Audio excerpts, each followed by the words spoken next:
Yes, yes, yes. That's true. So what I see the self as is very much um, a suit of armor. It's a defensive suit that we wear.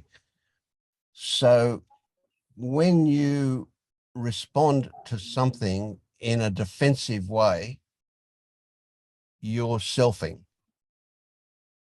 right? So even though you've seen through the self in a gross manner, if somebody were to insult you and you took offense at it, you would be selfing. You would be defending that self, even though it's fallen away. But what it is something that's not apparent until somebody offends you, and then it comes up.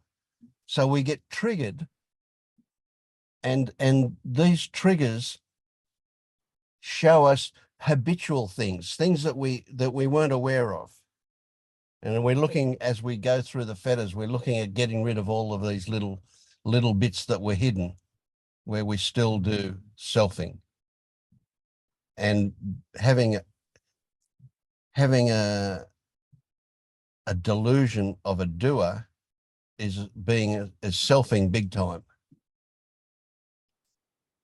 Recognizing that the doer is an illusion, then we're not selfing anymore with that particular one. But if we have a desire or an aversion, we're selfing.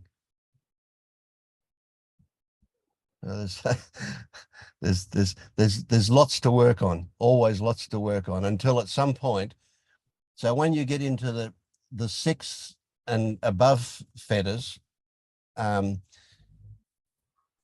you've got rid of a lot of those hidden habitual bits of selfing, and then we start to look at things at a how can I put it? Ooh.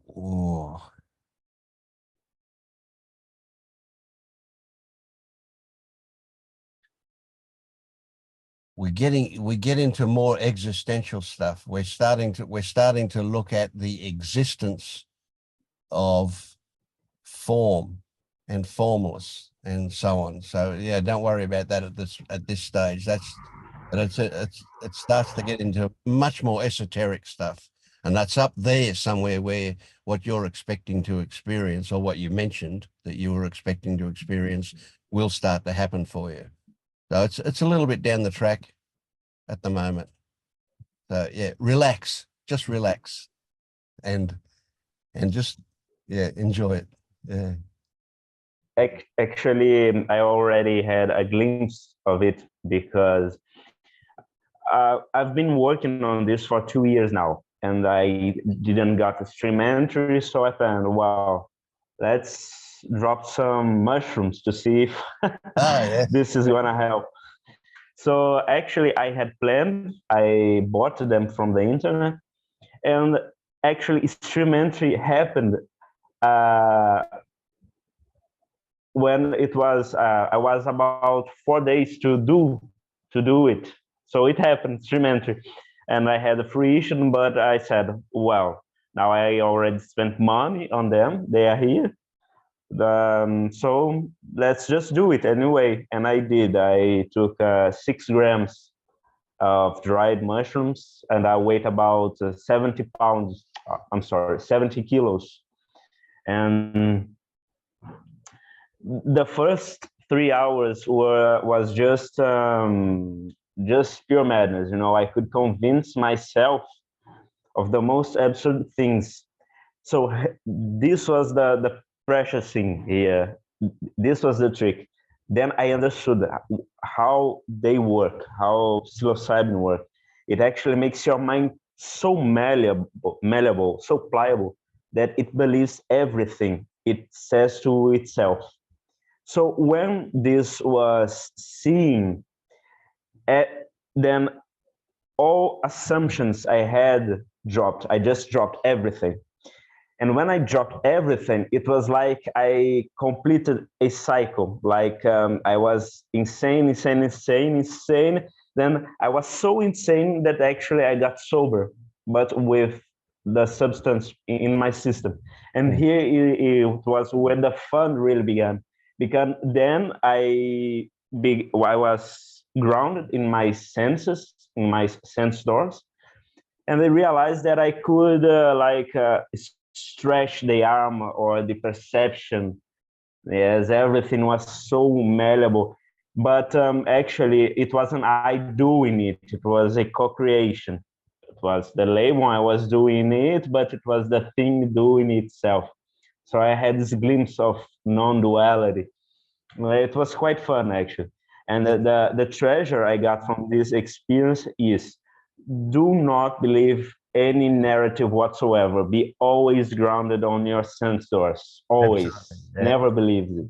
So this is why I think I had I developed so fast the thing of dropping my opinions about body sensations and all that stuff. Yeah. Excellent. Yes, if I could convince people to straight away not believe their thoughts, they would already, yeah, go very quickly. Yeah, that's a big one. And another thing that what happened for you is that you moved from the left brain to the right brain. When the psilocybin kicked in, you were operating from your right brain, and your right brain is not a critical thinker. Your right brain is a lover, not a fighter. Your right brain is accepting and open and just does it entirely differently. And that's what we're doing here, partly with all of this stuff. We're moving from the critical thinker to the lover over this side. Yeah, good stuff. Yeah. Yes. There's something. Actually, I have Asperger's, but I don't have the confirmed diagnosis.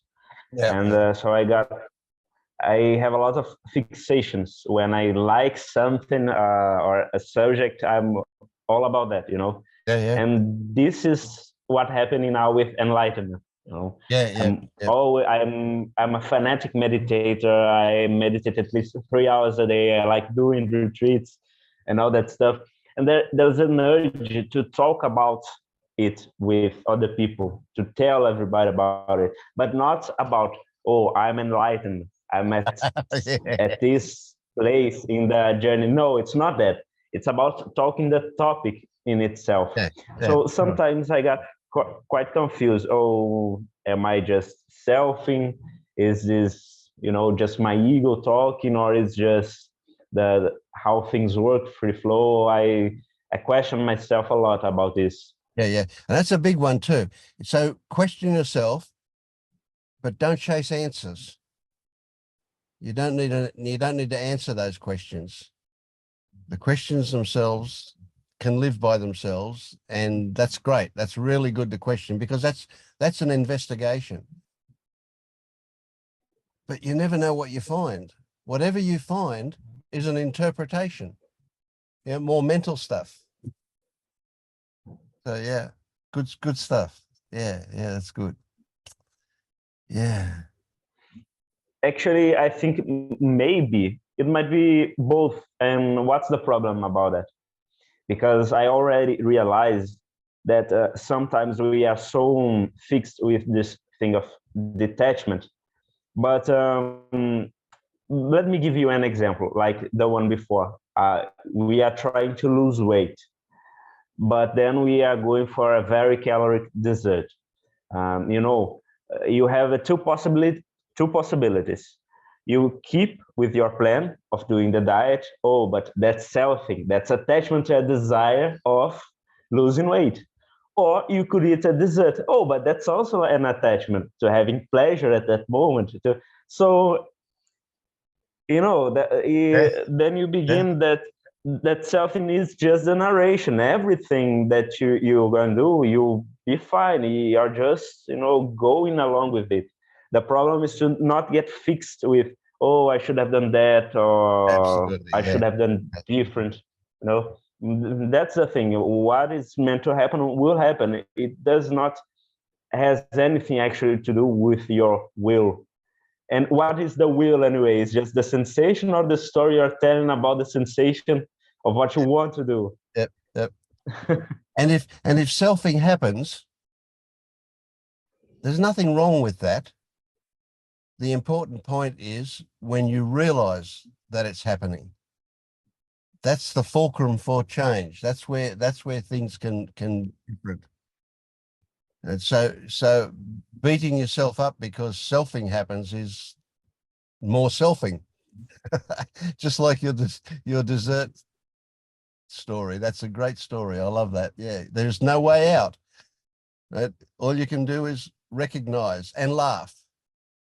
I was selfing. Okay, it'll happen. Nothing wrong with it. Nothing right with it either, but it just happens. Yeah. Oh, another thing. This happened 2 days ago. I noticed that when I'm waking up, I don't know, it seems that I have some more concentration and a lot of weird stuff usually happens. And I was struggling with contentment because it wasn't appearing, I wasn't content and all of that stuff. But I had a thought that someone had an opinion about that something should be different, okay? And I suddenly began to laugh. But he wants something to be different, but nothing could be different from that. And at that moment, there was contentment and there was a joy. It was almost like a journey thing, Yes, absolutely. It was. I knew it had something to do with concentration, but the moment I realized that, it passed away. Yeah. So I think it's something maybe I could try give a stabilization to it anyway, or no, this can happen. Don't chase it. What you saw will affect you. What you saw will change you. If you chase it, you're just doing more selfing. Mhm. Don't chase it. Don't not chase it. What we are is blotting paper. Do you know what blotting paper is? Maybe you don't. You're too young. No, I don't. Yeah. Back when they used to write with a pen and ink, not a biro, but before that, when you had ink, and the ink on the paper, you would use blotting paper to soak up the excess ink so it wouldn't smear. Right. So blotting paper is absorbent paper. Right. So that's when I'm saying that's what we are. We're absorbent. We don't do anything. We just absorb everything. Right. So there is nothing wrong. There is nothing right. There is just what happens. And if what happens is selfing, that's not important. Recognizing it is. When you recognize that you're selfing, that's an important point. And you celebrate that by laughing. That's the big thing. And that's where change will come from. Change in the right direction. That's another crazy thing to say, right? But it's, you know what I mean? It's in the direction that we want to go. Yeah.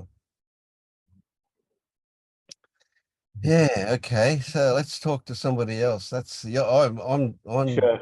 I'm enjoying. You're going great. I love it. Yeah, you're doing it right. You're Thank in you. discovery mode. You see, you're discovering things that are happening, and that's really good. Yeah. Yeah. Thank you. Yeah. Hello, everybody else. Hey. Amit, I haven't seen you be here before, but your name is familiar. I think. Yeah. How are you? Good. How are you?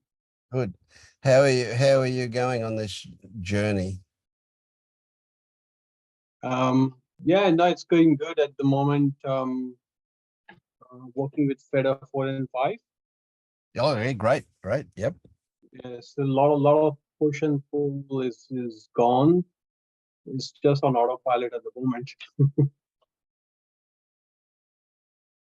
Yeah. So as things come up, inquiry comes up at the same time. Identity is seen through. Energetically, lot of release happens, and yeah. So that's what's happening right now.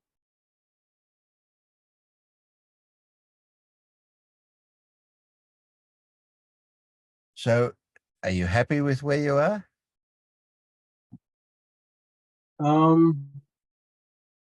There's no discontentment, but there's nobody who's happy as well. It's just what is. There's a lot of equanimity. I'm happy with the dropping of the push and pull. There's a lot of seeking has disappeared. Yeah. Good, great, good answer.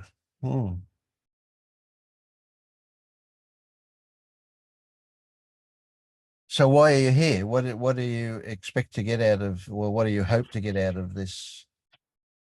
I don't know. Great. Yeah.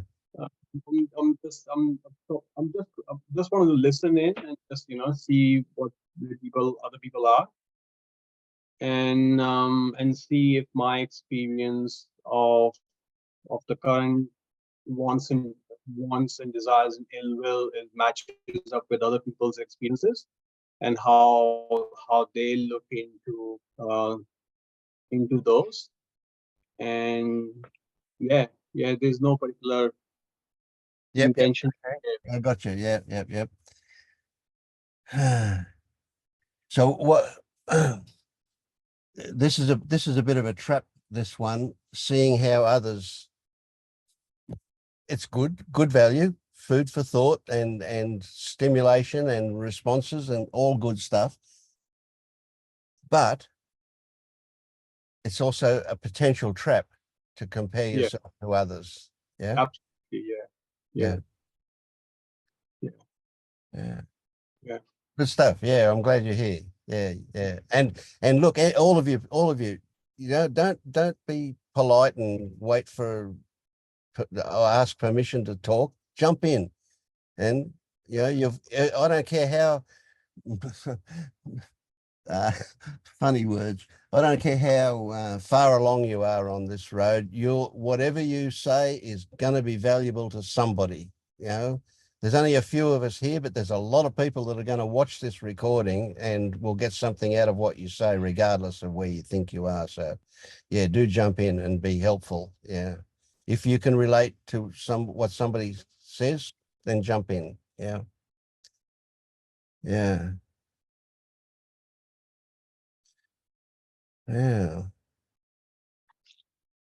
Jeremy, tell us where you're up to.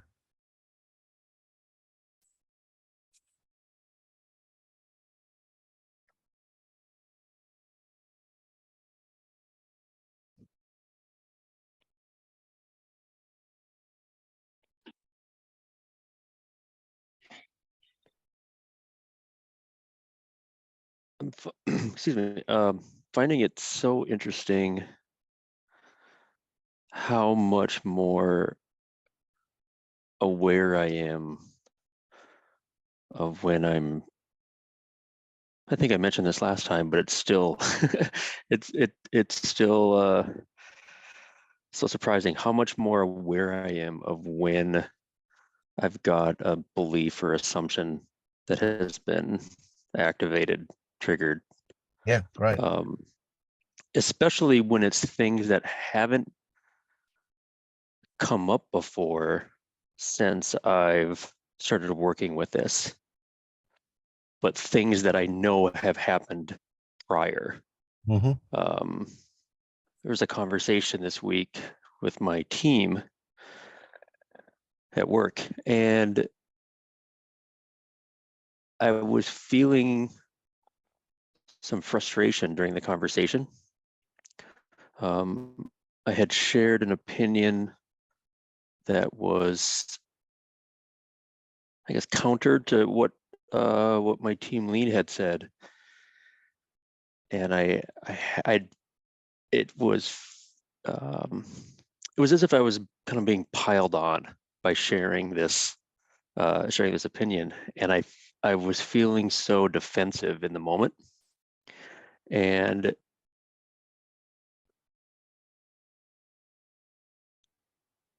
it wasn't so much that that it was an issue in the conversation.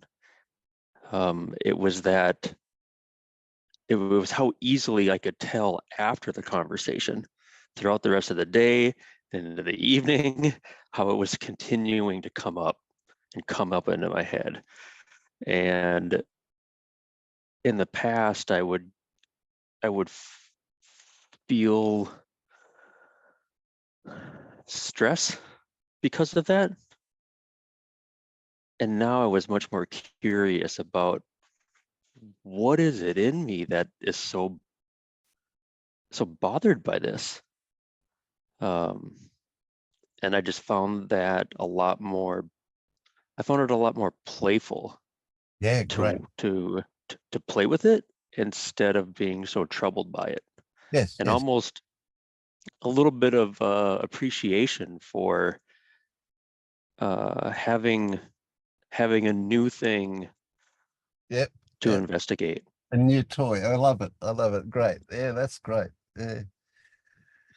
Yeah. So instead of running off being defensive and all of the emotions involved with that, like aggressive emotions or anger or whatever, yeah, you've got this new toy to play with. You know, you can just look at. That's great. I love it. Yeah. Good stuff. Yeah. But one other part of it that I found, I don't know, interesting and helpful is that I had this voice of Pernille on my shoulder saying, "You don't need to do anything about this." My tendencies throughout my life would be to show up the next day in our daily stand-up meeting and be like, okay, there was something yesterday that was, that was still bothering me, and I'd like to talk through it a little bit more. It doesn't seem like we're totally aligned, and I just let it go. Like I don't need to bring this up again and resume the battle to try to defend myself Yeah, to make yourself and right. Yeah. show up. Yeah, and that was so freeing to just Right. Yeah. not have to keep fighting the battle of I don't know, vindicating my thoughts and opinions. Yeah. Yeah. So when we go back to that idea I popped up earlier about the self being essentially a defensive mechanism, your experience was free of that. Essentially free of that. Your experience was that you were able to look at what was going on without having to justify, what happened. Yeah, good stuff. I love it. Yeah, yeah. Wow, we're really moving along here tonight. Good stuff. Can I say something? Yes, But I don't know if you can hear me well because there is a lot of traffic here. Yeah. You can, yeah. Okay. I think what is very interesting what Jeremy said is connected to it. It's not only that you have nothing to do with it, but for me, I also saw that there is trust in the process. I'm not anymore like hunting or studying what's happening so much. Trying to get rid of this because this happened. Maybe there's a belief there to have to. I mean, life will just bring me the people needed, the pain, everything that is needed to work with what is happening in the moment. I think this is very, really freeing because I can really let go of. I mean, I have a situation. I do whatever I can, then it goes away. And if there is something left, there is something else coming. Maybe the same person, or maybe I mean, we all knew. And this is, I think it's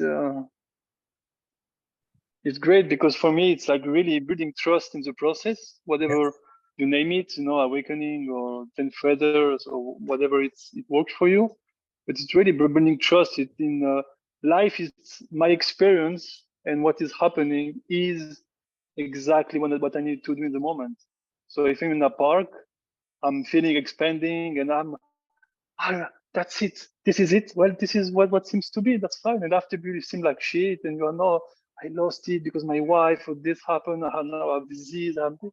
But this is not what's happening. So I think this is it's a beautiful to feel this trust that I'm not losing anything. You know, everything I needed is just here. It's right here. Yeah.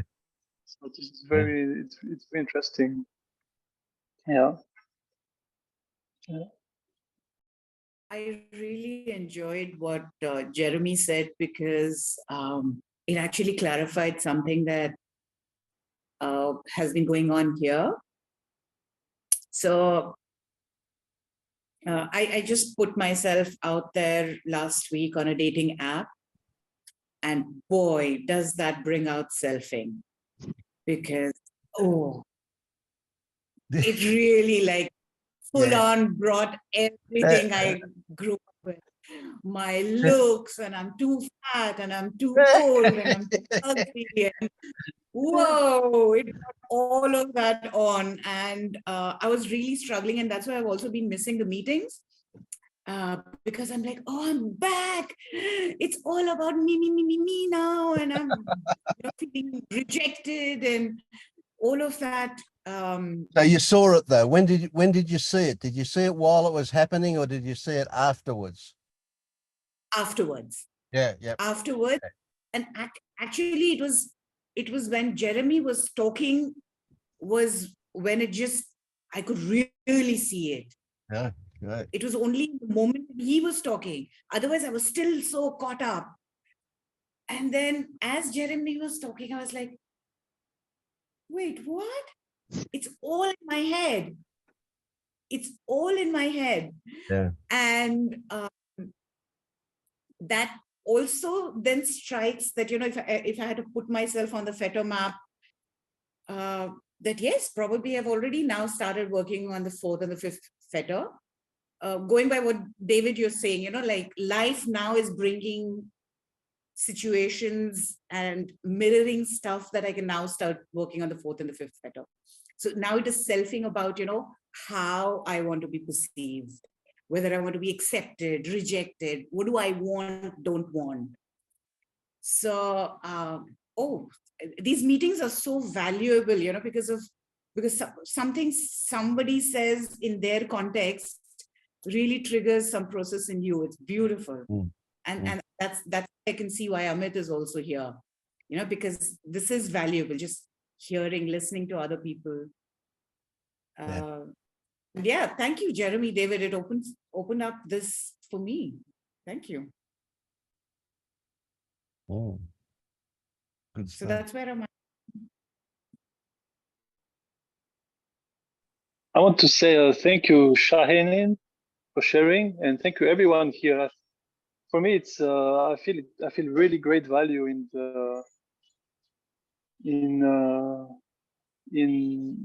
hearing, but also sharing where I am and here where everyone is, and really it's really great to find this space here with Vince and this meeting to really see authenticity, because it's not a race. So whatever you are, it's where you are, and it's very perfect.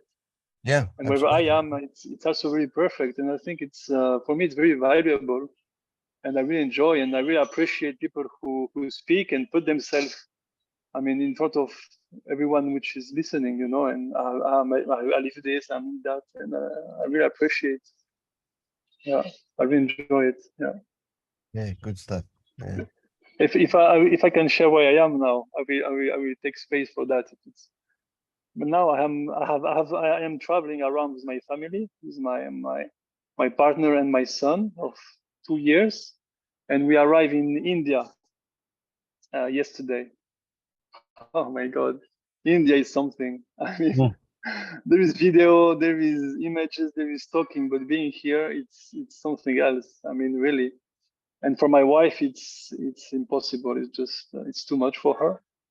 But for me, I'm really enjoying it. I mean, it's pure chaos, I mean, there is noise everywhere all the time. People, it seems so messy everywhere. But I was walking a little bit alone, and I find it so beautiful, you know. So somehow in me, I feel some kind of something relaxing. I can really be anything I want, you know, and nobody care. Like nobody care really. It's like they don't care. And when they come to me like for money, they don't care about anything about me. It's just there is some relaxation in this chaos, you know. It's like I mean, people drive. They want to go left. They just go left. I mean, they don't care about anything. They just go left. They block everyone. It's just I want to go left. I go left. No, there's nothing wrong with anything. You know, I think it's a big chaos, and of course there's trouble, food, and of course, but there is this is really amazing. You know, about this relaxing. Just life is what it is, and there is misery, and there is everything, and I think just beautiful. You know, and I have a big challenge, with my partner because she wants to leave and I want to stay. So this is happening also, and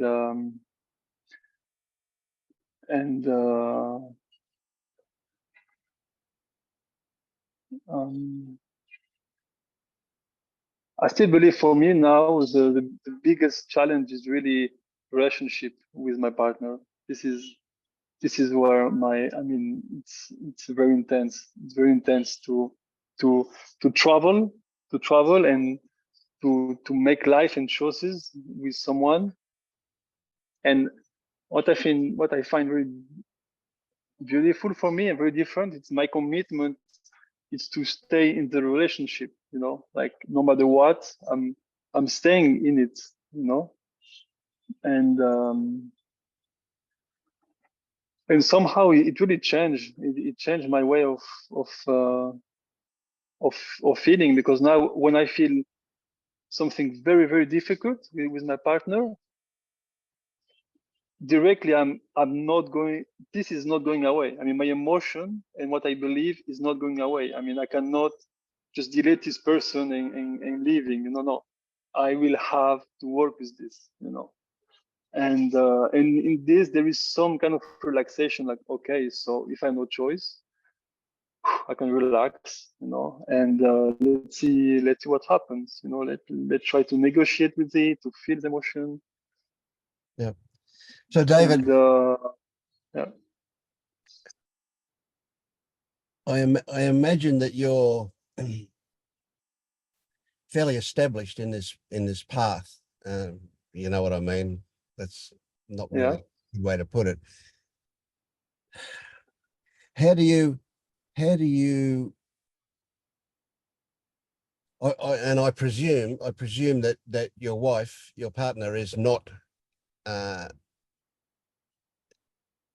as you are in this, with this stuff, and because I'm talking about me really, and so one of the things that I find really difficult is to describe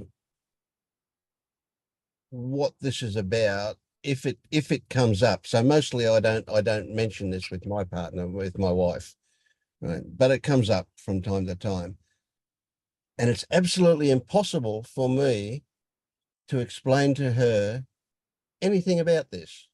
Like, I can't. It just doesn't work. No matter what I try to say, her interpretation of what I say is different to what I'm meaning.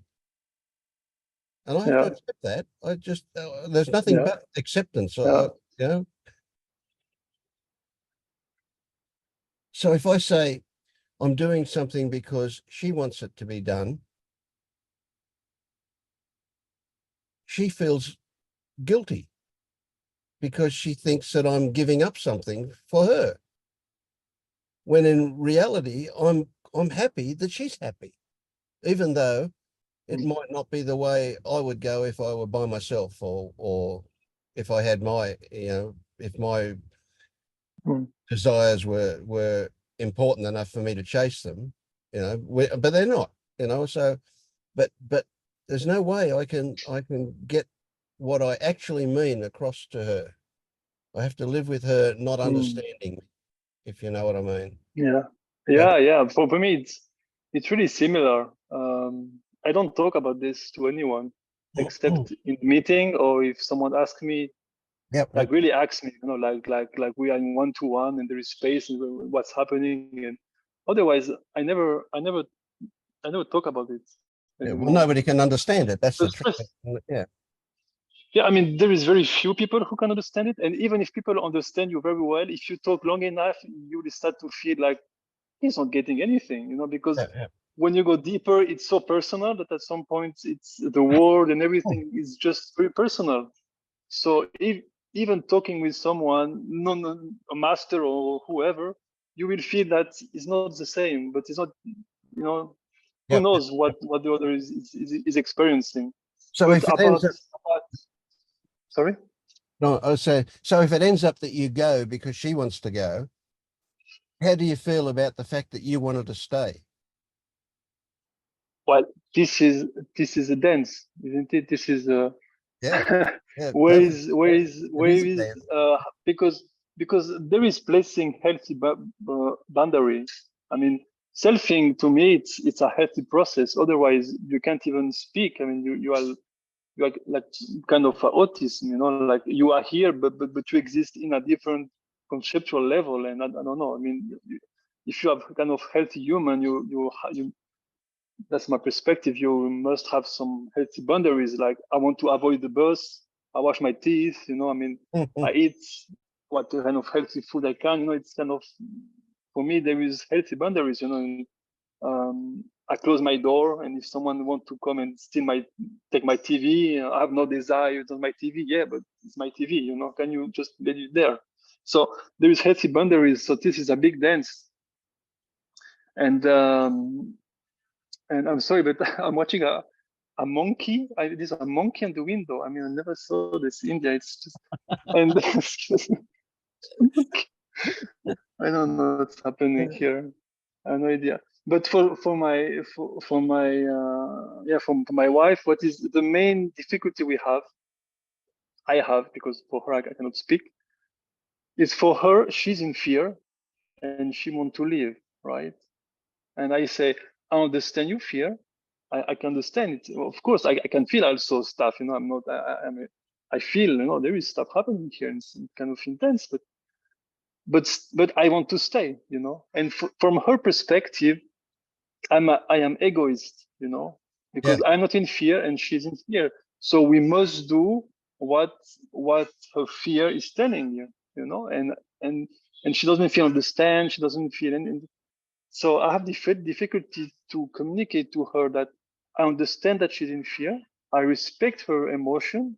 I'm here to support you going through your fear, but I will not let your fear decide my life.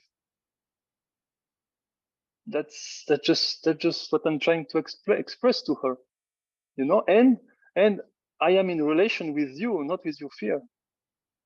So your fear is welcome, but I'm not here to negotiate with fear, because I know this is just the beginning of it's impossible to negotiate with emotions. So, but when I speak like this, but many people told me that I am too cold, I have no heart, Yeah. and you do spirituality, but your heart is closed, and you have to work on yourself. And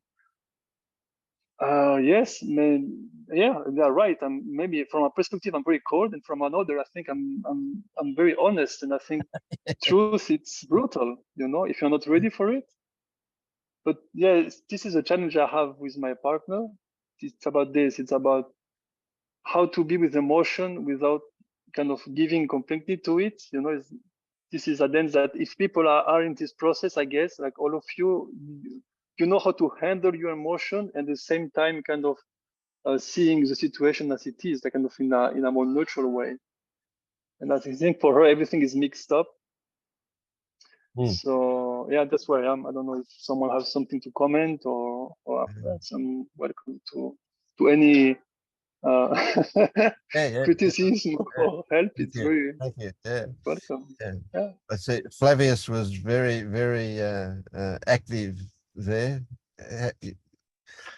I'd like to say something about David's situation, if he will allow me. Of course. Don't ask permission. Indeed, on this, let's call it path for the sake of communication, you can, not you, everybody on this path, at some point, at some stage, let's say, you can come out as cold and come out as egoistic, and people don't get that. And as proof, as for your coldness, they're pointing you the fact that you actually that they point you the assumption that if you would have understood them, you would have done something to calm it, or to, for example, your partner's fear, to calm it down or to comfort in some way, or leave, which seems to be the only antidote seen here. What I've seen in my own experience, and I did not understood it before, but some videos from Adi Ashanti pointed me this. People will never get this, and we live in a world population of 99% people that are not interested in awakening, and probably will never be. Never. I have one friend, for example, who is partially interested in this, and she can get me to one point, until one point, but after that, no.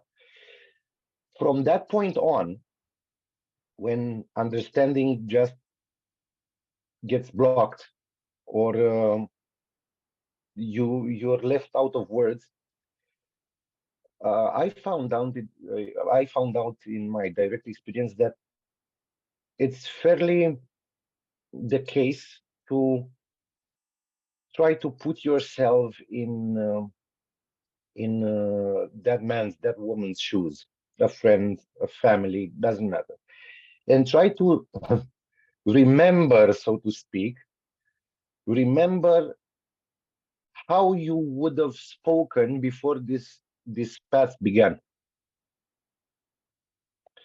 Remain in your state, in your unbound consciousness insight state, with your feeling, allowing everything to be as it is, but also just talk to talk humanly. Bring your humanness up in front, and maybe drop for a second or two the idea of the insight, or of the new state, because I found out that this I understand everybody, but I can't come out as cold to everybody because of this path. It's actually another idea that has been built on the insight. It's a little corner of mind that hijacked the awakening process. And even though maybe we have the insight, we're not aware that the mind is still trying to build something to cling on. And it will be an interesting challenge, even for the path itself, to drop the idea that I really understand what you're saying, and actually you don't understand me because I'm on this path and it's hard to understand. And just, how about you leave even that aside? Have the courage to leave even that aside and talk as humanely as possible. I tried that. It gets you to another level of vulnerable. Yeah. No, thank you. It's a great advice. I mean, I'm not at all saying to her that I'm somewhere else, or I'm in a path, or anything of this. My difficulty is with my own reactivity, because when she reacts, and when I see her reaction that big and everything, sometimes I have difficulty to I react a lot also. So I'm trying sometimes, but my challenge sometimes is I have to hold the family, because with my son also, and there is stuff happening. At the same time, I have to hold my own reactivity and my own emotion, because I'm here and it's fine, but I have emotion also. It's not easy. Traveling is not for me. I mean, I have to organize everything. So it's true what you say, that sometimes I have difficulty to be nice, because I think I'm trying to hold up to myself already, and sometimes it's true that I don't have energy to kind of see my own attachment, my own projection, my own emotions, trying to to do this fact and holding her and being with my son and organize the travel. Sometimes I have to choose, and I choose to be cold with her, because Okay. my belief it's, if I lose myself, we are there'll be no one to kind of bring some sense to what's happening. So Have you tried maybe in a more not risky kind of situation when it's mayhem? Have you tried to just not do anything? Don't hold your reaction. Don't talk some sense into your partner. Don't hold just nothing. Just it's like freeze response, but it's intentional freeze response. yeah, yeah, but this is what I'm Until trying to you do. feel you This is, suffocate. yeah, And it rises and it rises and you cling on the walls. I'm talking emotional landscape. And it rises, and at some point something begins to relax, peel off, and set in a very weird silence in the midst of the little crisis. yeah, It will hurt like hell. It will seem that you're going nuts. It will have an intensity that maybe you will feel that you're burning your internal circuits. You will go to into a 3 to 5 minute roller coaster, but at some point something will be seen if this is allowed. I'm not talking if all the entire house is burning. No, you do what you have to do. But if it's just an argument of apples or pears, you can do that a few times. And it will prove itself to be quite insightful in ways I cannot describe. Insightful for yourself. Maybe the out, whole exterior situation, it will not go so well, but in the end. But inside, you'll kind of see that uh, the thing you were reacting to was in fact the thought that you should or you shouldn't react. That sounds pretty weird. Sometimes, let's say, we react because we believe even a reaction is there or a reason to react. This can get so weird that at some point you will feel that actually there's no emotion called anger or irritation or defense or anything that comes up as a reaction. At some point you'll see that just a wind of energy in the body, and as there's 7 colors in a rainbow and no color is greater than the other, so they triggered reactions in the body.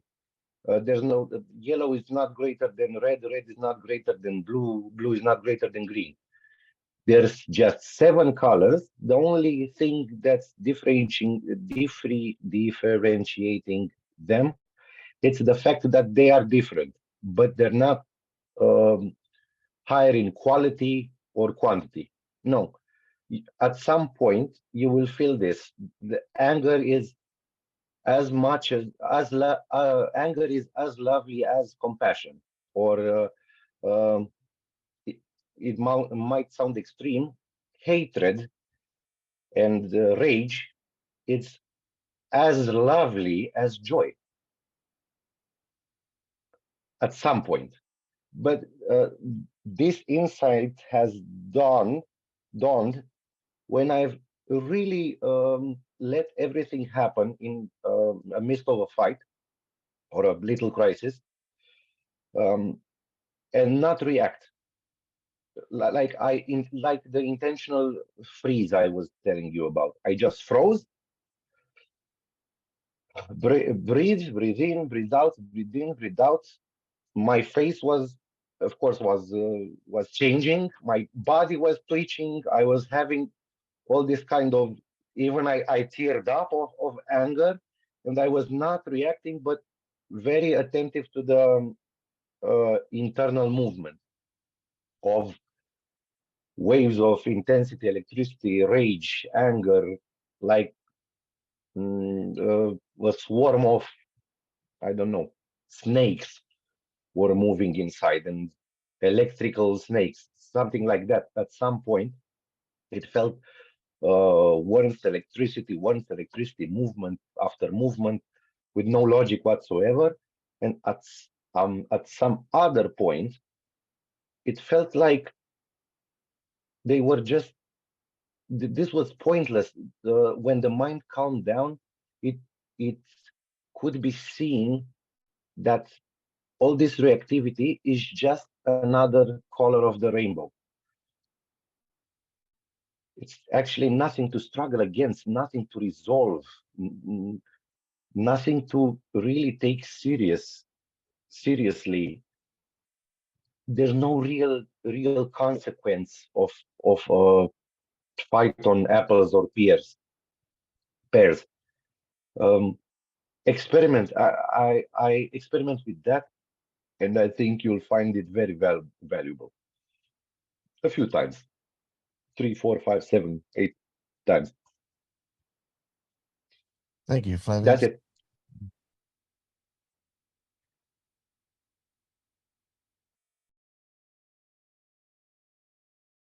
Mm.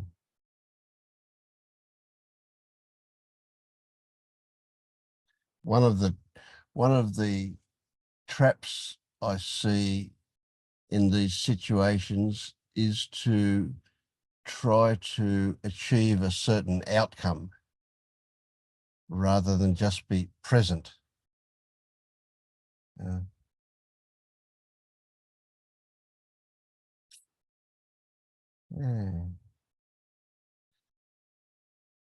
So how about you, Julia? Are you just going to be quiet all night tonight?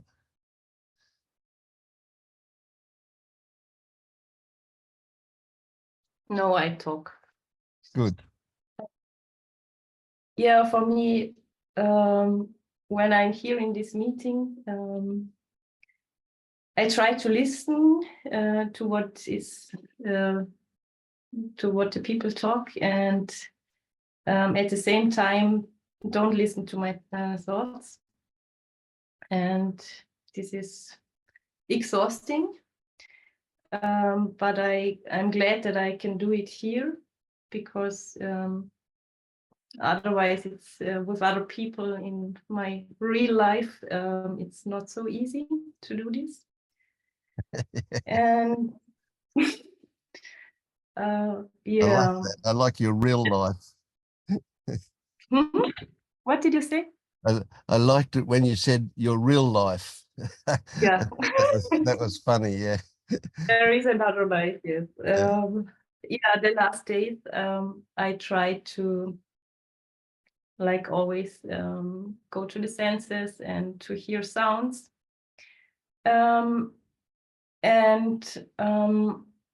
it's like that I see the stories, and it's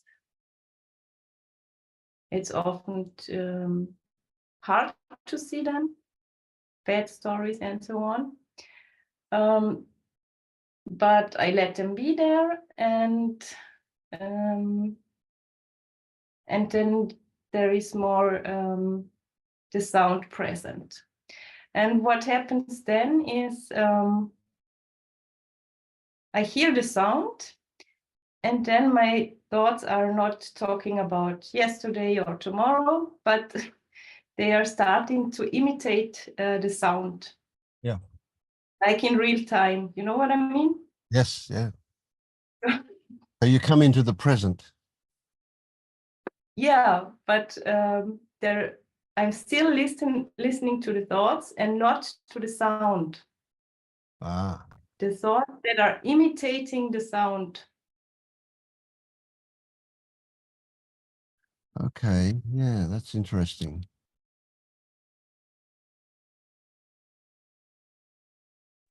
I think what I'm hearing is like, for me, I think you tell me if it's similar, right? But for me, what a big change was, I thought I was feeling my body, but in fact I was thinking about it, or had image about it, you know. Yeah.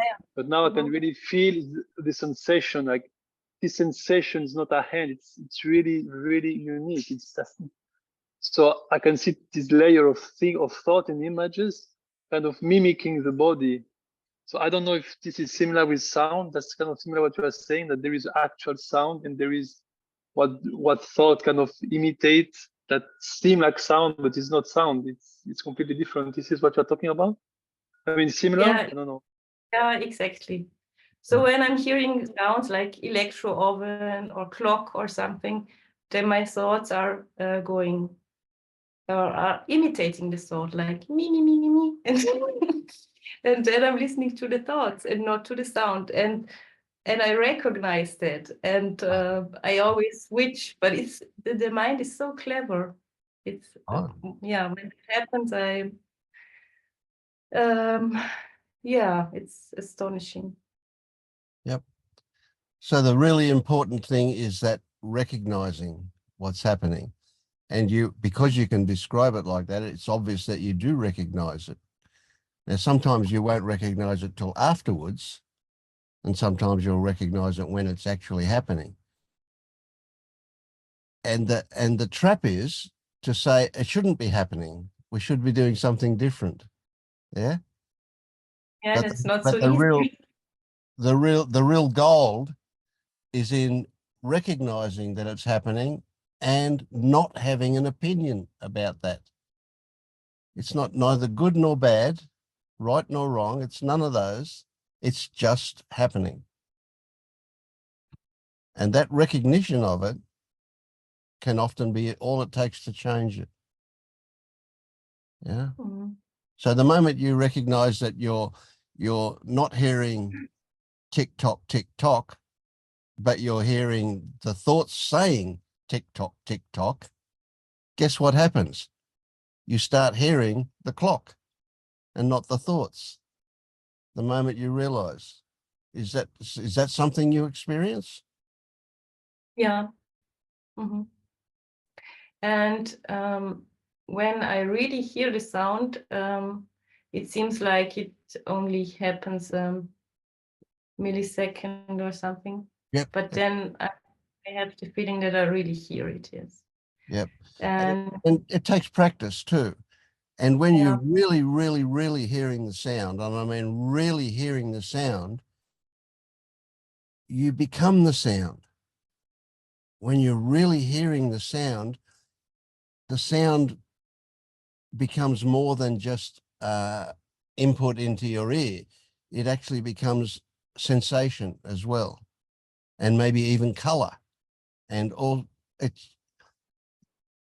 it bleeds into all of the senses when you're really hearing that sound or seeing that sight or whatever. Yeah. Yeah, it's great. Yeah. Yeah, and yeah, I really try to focus on these simple things like clock or something. And yeah, it's always the story coming that it's too boring, and waiting for the mystical thing. Yeah. Yep. So what But do you think? What do you think the thought that says it's too boring is trying to achieve? yeah, something Trying to mystical. stop you from doing it, isn't it? Yeah. Yeah. And it's easy to get caught up then in thinking about why. Sure, I understand. It might be trying to stop you from doing that. But that's a rabbit hole. That's you'll never find a proper answer for that one. So you dismiss the extra thought that comes along and says, oh, why are you doing that? Why is that happening? Yeah. And you start looking, what is happening? Just what? Which immerses you deeper into it. Sorry, go on. Me?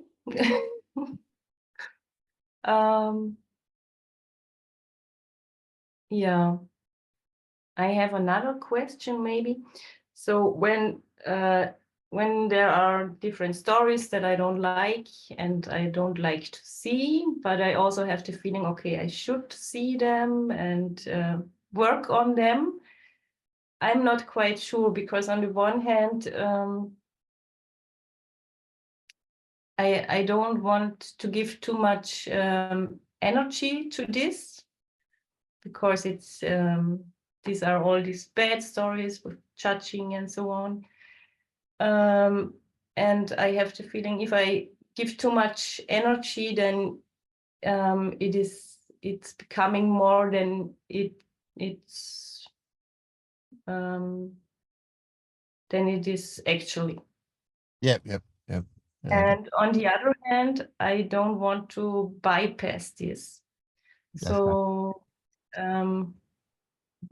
yeah, you said something like you also have to work on this stuff every day. So what are you doing?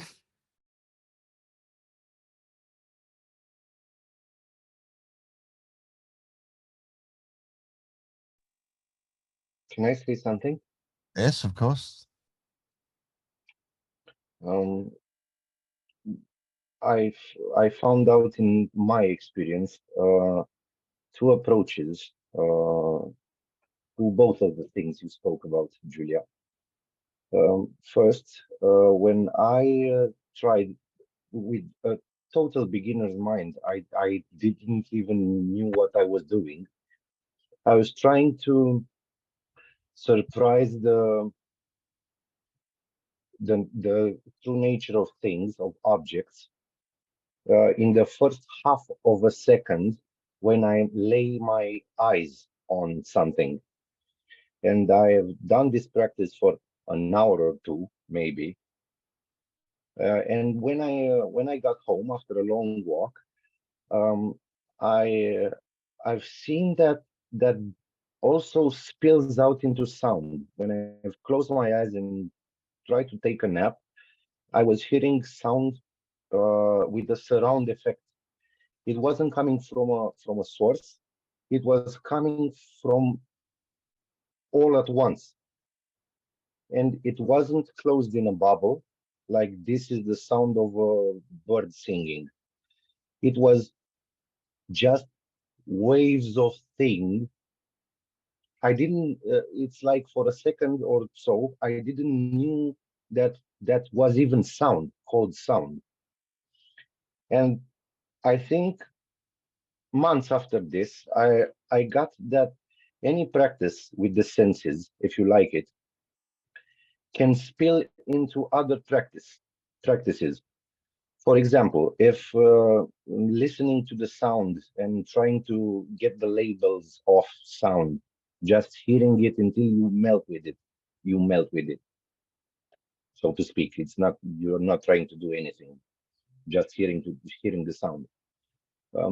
But at some point, if you get bored, you could try to lay your eyes on something and see that first half of a second before that thing you watch becomes the thing. And then another one, and then another one around your room or outside if you can open your windows, and then listen to the sounds if laying your eyes on stuff gets boring. And do this for half an hour, 40 minutes. It will, I won't say bypass, but it will mellow the boringness a little. And at the end of it, you'll see that that half-second span, it will go to a second, maybe 2 seconds after a day or two. And then it will spill in your internal world, in your thought world, in your consciousness world. You will see that the same phenomenon, the same insight applies to your own thoughts, stories, and beliefs. You will see them before they become something. And by doing this, at some point, I think you will come to the understanding that as objects, when we lay our eyes on them, become something, as sounds, when listened to them, at some point, a second becomes the sound, the identified labeled sound. So our thoughts and beliefs inside of us become something a second after they arose. Does it make any sense to you? Yeah, they become something, Okay. but usually they become something at the same time as we apply a label to them. Yeah, yeah. But I found it very useful to look for this. If you don't see anything, you can work with the expectation of seeing itself, the expectations of getting something out of this practice, and that in itself, it can unravel something for you. And if you talked about the bypass thing, you don't want to bypass. You also don't have a. You also have a tendency not to stay with the story, but you don't want to bypass it. When you have time, yeah, I found it useful in my experience, because for some reason the universe created me in a way that I have to take things to extremes. Meaning a warrior approach, going all the way.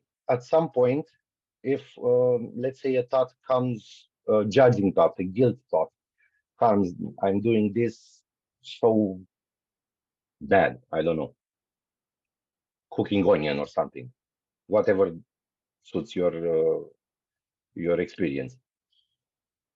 Okay, go with it. Okay, this is just a story, but why?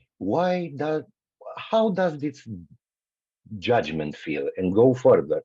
This judgment feels, I don't know, nasty, muddy. Okay, but what is this mud that I feel? You go further and further and further, but not with the intent to really figure it out, because you will never figure it out like this.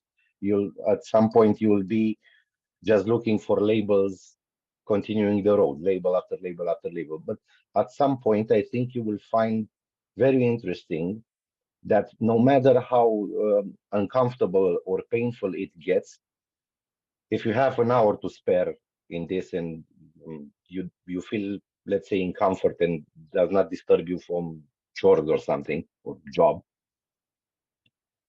you will find that this allowing of seeing of what is happening will get you to the point of seeing that it's nothing there to fear, even if it begins as a scary story at the beginning.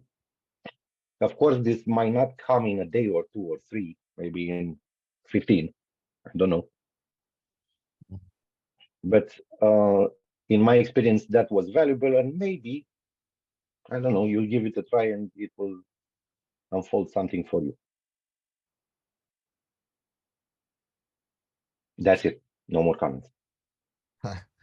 The way I understand your question, you ask how do we, or how do I work with the belief and the emotion, and that you don't want to give.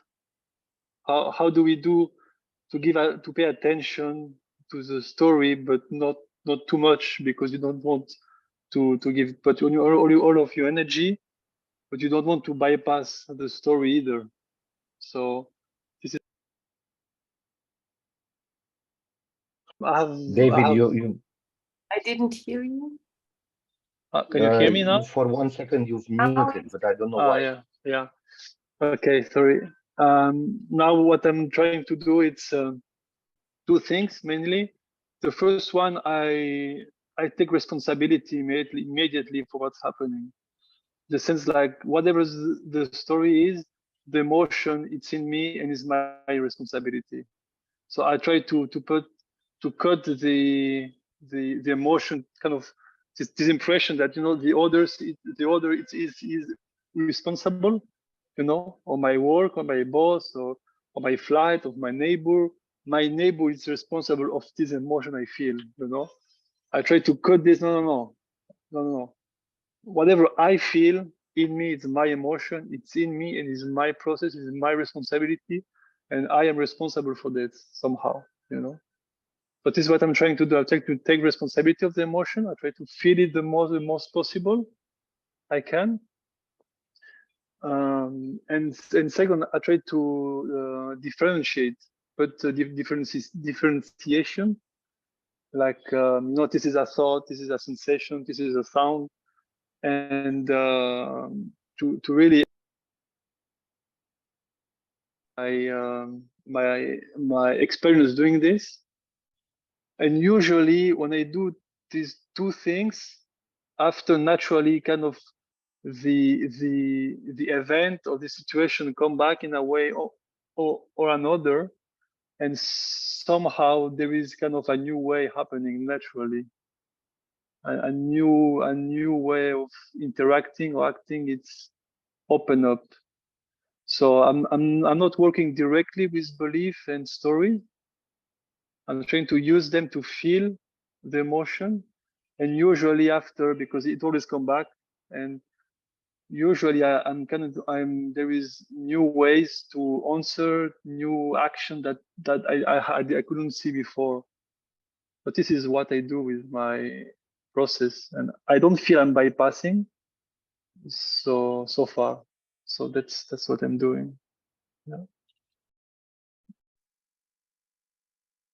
Does David and Flavius speak to you, Julia? Do you relate to what they're saying, or are you just being polite there?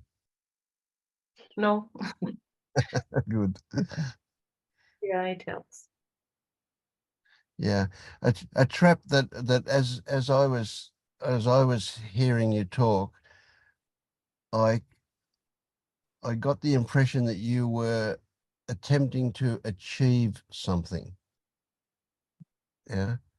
And that in itself is a trap. That's like boredom. Boredom is very active. You think boredom is not active, but it is. It's very active, and it intends to divert you, and just as your thoughts will attempt to divert you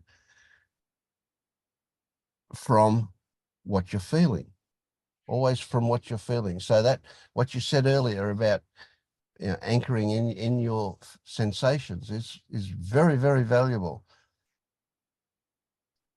So when you recognize that you're trying to achieve something, that's when you laugh and you just give up.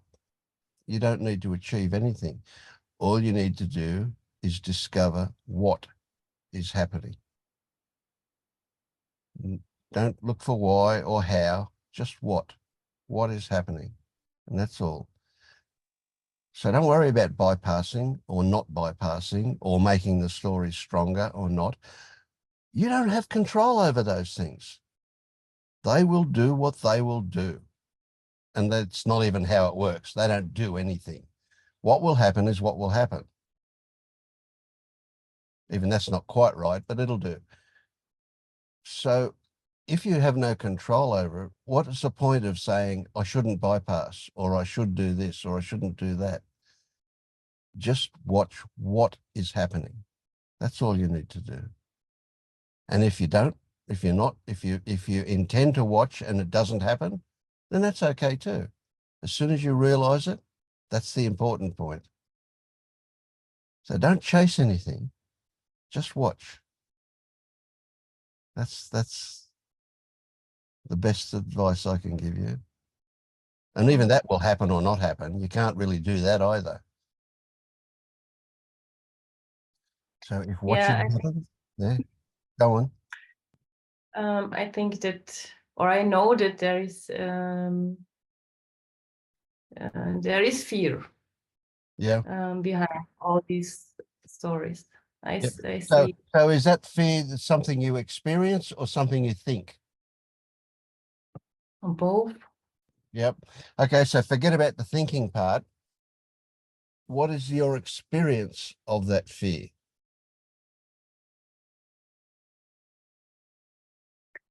Okay. So fear is a label. Fear is a label that is a feeling. So it's a sensation plus a story. So let's just start with and end with, what's the sensation part of that? How do you experience fear as a sensation? Where in the body do you experience it? What does it feel like? Is it intense? Is it changing? Does it move?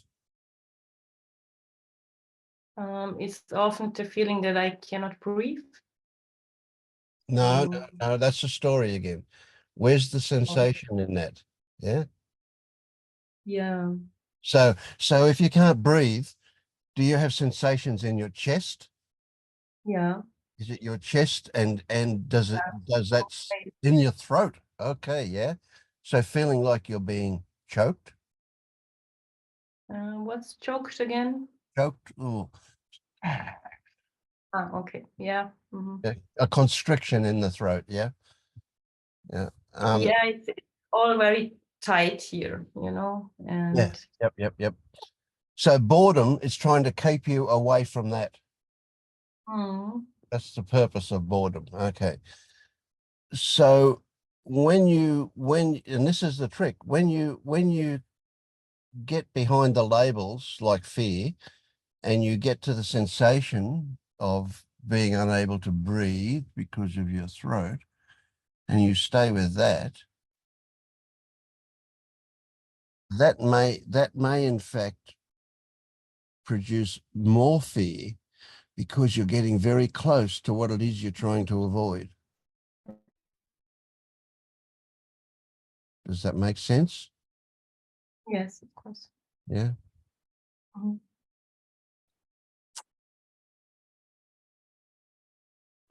I call it poking the bear.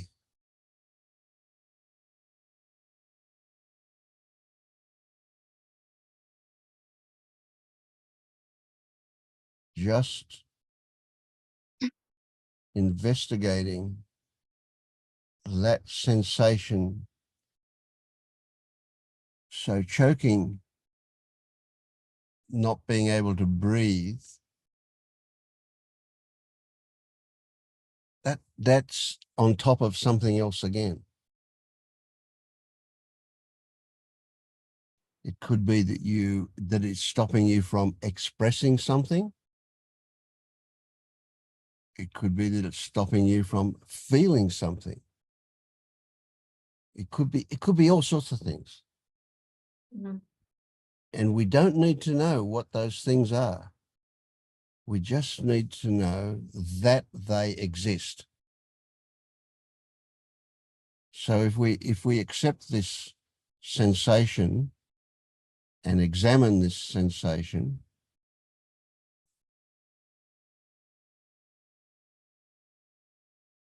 who knows what might happen.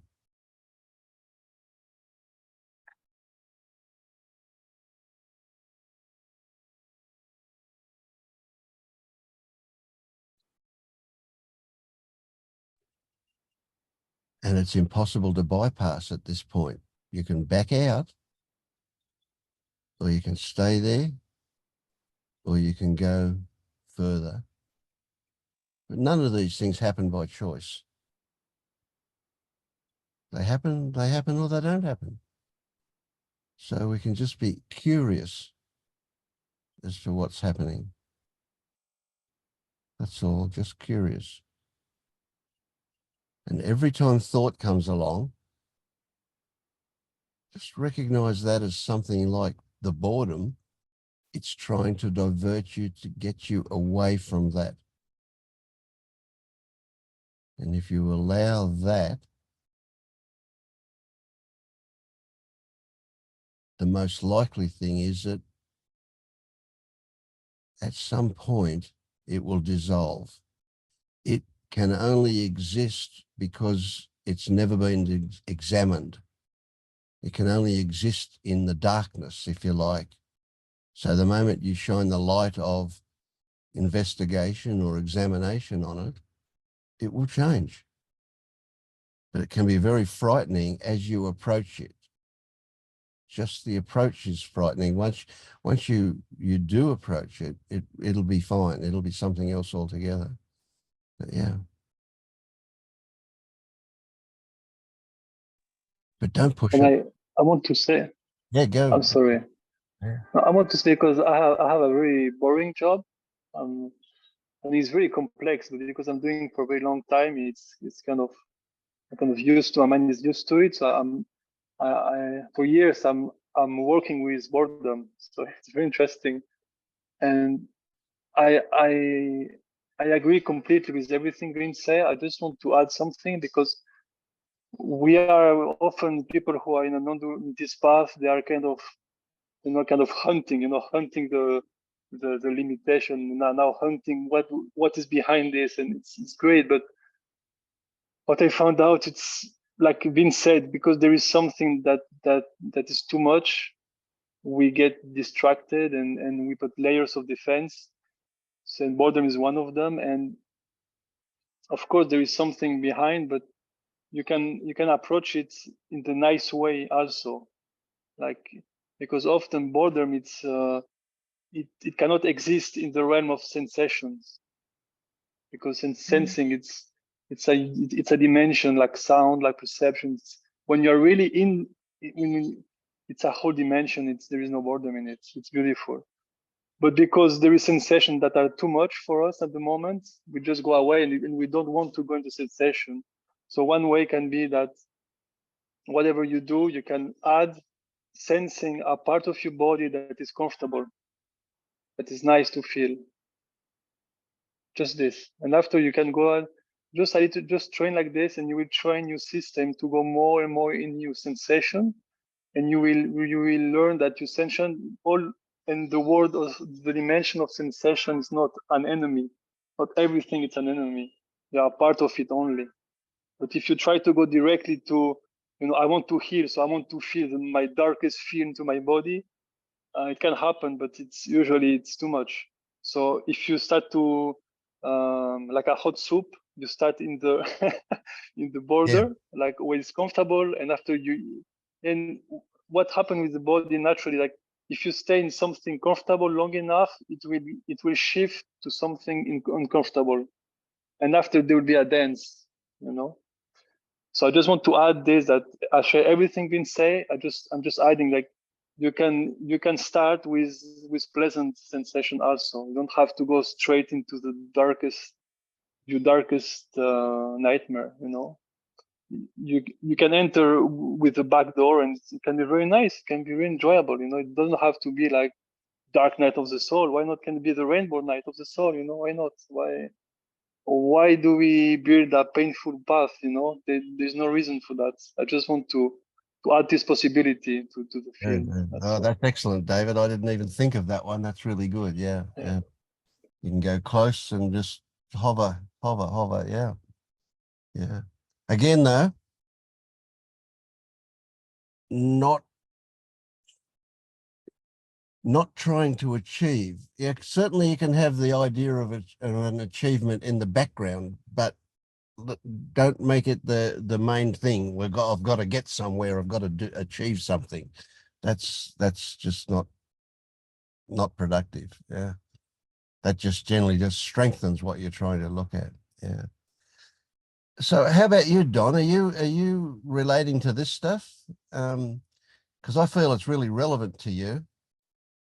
Yeah, thanks for asking. I am sorry I got a phone call there. I just missed a little bit. No worries. Yeah. Choking thing. just to tell you the background, the reason I answered the phone, I'm supposed to go to my cousin's for Christmas and I have COVID, so I might end up being on my own for Christmas. That's why I answered the phone. Anyway, thank you. I was listening to the thing about choking. I was just I'll just tell you a quick thing. There was I was doing holotropic breath work a few, I don't know, 6 months ago or something. I don't know if you know what that is. It's like, apparently it's developed as an alternative to taking substances, basically to taking LSD or psilocybin or something. So it's going to bring you into a trance or something. And I got to the point where I was kind of choking. I thought I was not going to be able to breathe. And I was saying before, Matthias was talking about psilocybin making your mind malleable or something, believing your thoughts. What I found with those things, when I've done a few of those, is I believe all my thoughts and the scariest thoughts, and I get flipping crazy from believing. I just believe everything. It's ridiculous. Anyway, on this occasion, I was just doing breath work, and there was no substance, but there was this feeling of choking, and I just believe, instead of having an inner healer, they're always talking about my inner healer. I just have an inner crazy person going, you need to choke fully, you need to drown, you need to just make yourself unconscious, you need to die, actually die. There's no way of facing this unless you actually die. Actual death is the only solution for you. Just go. This is what my inner healer was telling me for hours, and I was going, oh, fuck. I don't have the courage to genuinely feeling that I have to stop breathing until I die. And I'm going, what do I do with that inner healer? That's just fucking crazy. And so anyway, so that's what came up when you're talking about choking. I'm like, I need to find a better way of learning from the feeling of choking than believing this craziness. It comes because I go to these things to face my fear. And then I think if I'm not really facing it that intensely, I'm not doing what everyone else is going and doing. I'm not courageous. It's ridiculous. So I just get into this ridiculous place. I'm being a failure. Sorry, that's what came to my mind. I don't know how to learn from that. There is some stuff around choking. It's sometimes even the odd time when I do TRE recently, it comes up and I start choking a bit and coughing and sorry. Anyway, maybe that's too intense. It came up to me. I'm thinking I need to learn from what that means, and I don't know how to stay in the right place to learn from it without listening to the crazy voice, my so-called inner healer, who I've decided to ignore now in the future, I think. So yeah, okay. I reckon Judy can tell you something about that. Yeah. Yeah, hi. I know how to do it and learned how to do it and teach it. And just the only thought that came in my mind when you were describing this, do you ever stick with anything long enough, or how often do you try different modalities? I don't know. A few times, I suppose. How many times have I done breath work? Like half a dozen times, maybe I've done breath work. But I mean, do you jump around to different ones, like mix them up and stuff? Normally I would stick with something for a number of years, basically. Normally I would stick with, to be honest, I stick with things until the therapist is so sick to death of looking at me, and then I stay for 2 or 3, 4 years until they're wishing I would leave. That's how long I usually stick with things. Oh gosh. Yeah. I usually see a transition in the therapist's face after about 1.5 years going, oh Jesus, will this guy ever leave? And I go, nope, I fucking won't. I'm going to stay here until this works. Yeah. Yeah. But yeah, no, TRE will do stuff like that because it sort of just brings up thought, things that, I mean, I don't like using this way to describe it, but things that are held in the body. So you're going to have your mind's, the mind will, it's such a difficult thing to describe because it's actually your mind that's making the feelings, making you think you have these feelings, but then the feelings can come up without a thought. So then it just seems direct from the body. But so it'll bring, it'll bring stuff up. Yeah. I'm not sure which. I think that's kind of normal. 3 or 4 months, and it still just marginally helps. And I'm doing it like 3 or 4 or 5 times a week, and I have somebody helping me to guide me as well. And it's only with very, the TRE. very, yeah. That's kind of a lot. A lot. What? Well, 4 or 5 times a week. I mean, Yeah, I mean, as I say, I suppose when I'm doing regular entries, 4 or 5, maybe it's more like three to 4 times. I don't know what's the optimum amount right now, but it's only I still don't notice any everyday sort of general trajectory. Yeah, and I don't know whether it's what even stuff stored in my body means or anything. It's just like Yeah, it's just a way of saying it. It's not really true, just but you know what I pay mean. attention to thoughts and how I'm feeling, and I see what comes out of the system a little bit, and it clears a little bit. But I don't notice. As I say, I think that even the people guiding me are kind of expecting after a few weeks or a month that I'll start to notice the general trajectory of regular stuff not triggering me so much. And it's been. I was looking back at my calendar. It's about 4 months of doing this, and I haven't noticed that yet. So I'm not sure which. Yeah. Anyway, sorry, I don't know. Have you ever tried not trying anything at all and not reading or listening to anything or trying anything? I guess it's a little while since I did that, but I did for a few Maybe years. because I find that if I read too much, you know, because I'm just curious about things, and if you read, it's like trying to get the information, well, what we call trying to get it without putting in more stuff. I'm not Because the sure problem what. is that there's so much opinion and belief and stuff in there that's going around. Maybe Yeah, I'm going to take a break from any stuff and I'm just going to see what comes up. And, you know, maybe sit quietly or something like that, and don't expect anything and don't look for changes and don't label anything and don't, you know, just kind of say, I'm just going to see what can actually come up without any external opinions and systems. I don't Because know you've what that done would. so much, you've done so many things over the years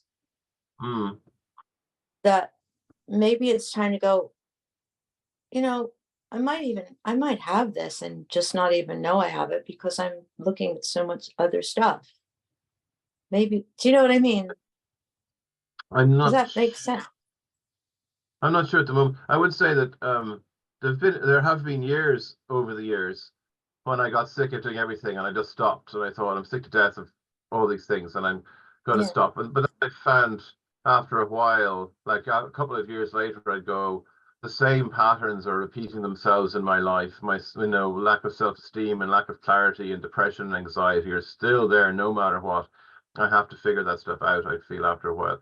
Right now, I don't know how to stop now. I'm too bloody miserable to stop doing anything. I don't know how to stop. On the other hand, I do have a kind of a question in my head recently, which is that, like, when I don't know, when I focus on what I already understand or whatever, maybe that's not what you're saying, but if I focus on what I understand, say, or what my recognition of non-duality is, whatever that might be, in a positive way, that I kind of can be fairly calm and spacious in that, just going to go, I can be present fairly successfully. Sounds weird, I don't know. And more than I could 6 to 12 months ago, I can just sit there going, I'm fairly present now. There's a few thoughts. It seems okay. Whereas if I go into my thoughts or into my feelings or into the stuff, it just gets confusing and upsetting really quickly. And I feel I should be looking at my stuff because it's going to still be there, but that just doesn't work very well. But yet when I'm sitting in presence and listening to a relaxing meditation, I'm going, it seems fine. The thought will come fairly soon, going, you need to be looking at your identification with thoughts. It's not going to be, you need to be doing something. So how about this, Don? I'm Yeah. going to take what Judy's saying, and I'm going to be really blunt. You're avoiding what's going on by working so hard at it. Yeah.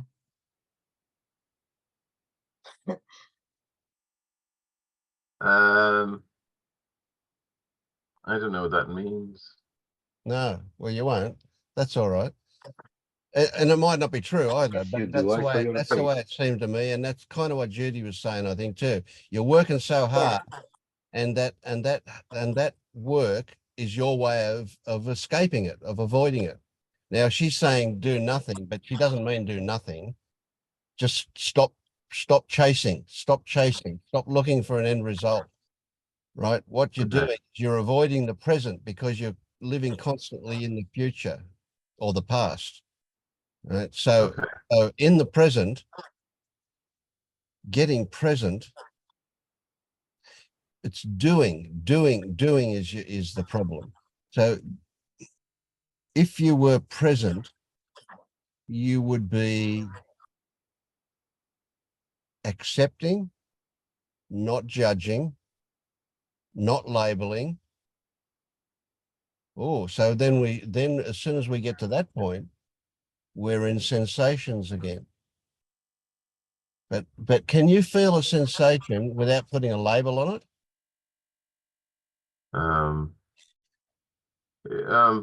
Well, yeah, sometimes, because I don't even know what label to put on sensations often. So often I just, well, actually, that's one of the problems. Maybe that's not a problem, because I try to pay attention to sensations and I go, I don't know what this is called. It's confusing. I don't know what to name this. So Right, I there's just your sit here. problem. There it is. So you're immediately off in storyland. Yeah. Right. So it's like what Julia was talking about earlier. You can hear the sound, or you can think the sound. If you think the sound, you're not hearing it. You're paying attention to your thoughts, and then you're confusing it with the sound. But the actual sound itself, you can't even call it a sound, because it's not just an oral input. It transcends. So,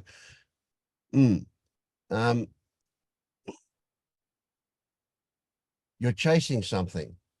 You're chasing an outcome, and yeah, you want to get rid of And you're expecting permanence. Yes. You Yeah. have this expectation of permanence that, and you keep referring to it and me and I, and it's kind of maybe spend through some things about, well, not the who am I, but just go, well, what is this I am always on about? Ask a few questions like that, because it's, and I understand it, because I'm like constantly want to know, why did that, what's that, what's this, what's that, why does it do this? And then I have to go, oh yeah, I don't really need to know that. But I've stopped punishing myself when I go into thought world. And I also don't say that I'm not there because there's thoughts there. I think lots of people have this idea that there's not going to be any thoughts. And I think misinterpretations of things. Well, there's just going to be no thoughts and nothing there, and I'm going to be floating in this void of silence. But who is it that's going to be floating in a void of silence? So then you realize, well, I don't know what it is. And if there's thought there, then there's thoughts there. There's not this, trophy at the end we get because we've done everything right sort of idea. And it is a lot about acceptance. It sounds It's reasonable. a lot of, You have no acceptance, as it seems to me. You don't like you. You don't like who you are. No.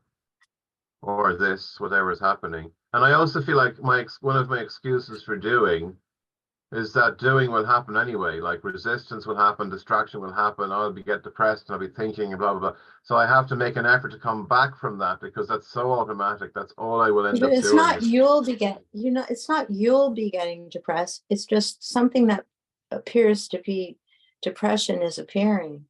You're putting so much of yourself into that this is you. I am depressed. You're making these statements, and it's like, there's depression arises, or what feels like depression. Oh, okay. Yeah. Okay. Look, comes to mind, there's a great exercise at LU that people get a lot of guides to do. I've never used it before, but I appreciate it. And that is, you sit down with a piece of paper and you start you put a line down the middle of it, and on the right hand side, you put I hear this, I feel this, I think this, I see this, everything that Yeah. comes to mind. And then on the left hand side of the paper, you just transcribe the same thing, but leave off the I. Yeah, that's a good one. There is feeling this, seeing this, hearing this, whatever, but without the I there. And then Yeah. read each one to yourself and notice what it feels like without the I. Does it feel authentic? Good exercise, worth trying. Okay. I'll dig it up. I'll dig it up and send it to you. Yeah. Okay. Thank you. But Yeah. that's the thing. Yeah. So I also believe, I also imagine that you know what's going on. Do you know? And what I think is that you're full of fear. There's a lot of fear in there, Yeah. and I think you Yeah. know that, eh? Yeah. I feel there is for years. I've been looking for it, kind of thing, looking for it. But because I know it's, Kill it. I Got feel to kill it's here, but I just can't find it specifically enough. And that's why I went to do Yeah. psychedelics. That Yeah. fucking terrified me. I don't want to do that again because I go off in a massive spin of panic when I do that. Yeah. Anyway. It sounds like there's something you should keep away from. Some people just shouldn't use any mind altering thing because they just get too paranoid. Yeah. So don't do I that don't one. think It's not for you. Yeah. I don't think it's working for me. Yeah, no. Yeah. Just But, all that's going to do is make the fear stronger. yeah, it seems to. I think about it, and anyway. Yes, but I do feel there's fear here, and I just kind of go, can I see it more clearly? Whatever I need to do for it not to keep influencing me forever. Okay, stop there. I, Stop there. That's where a lot of the problems are. Whatever you need to do to change. Okay, you cannot change by trying to change. The only way you can change is by accepting what is. There's a trap for you. Yeah. What was that big sigh about? oh, it sounds terrible. I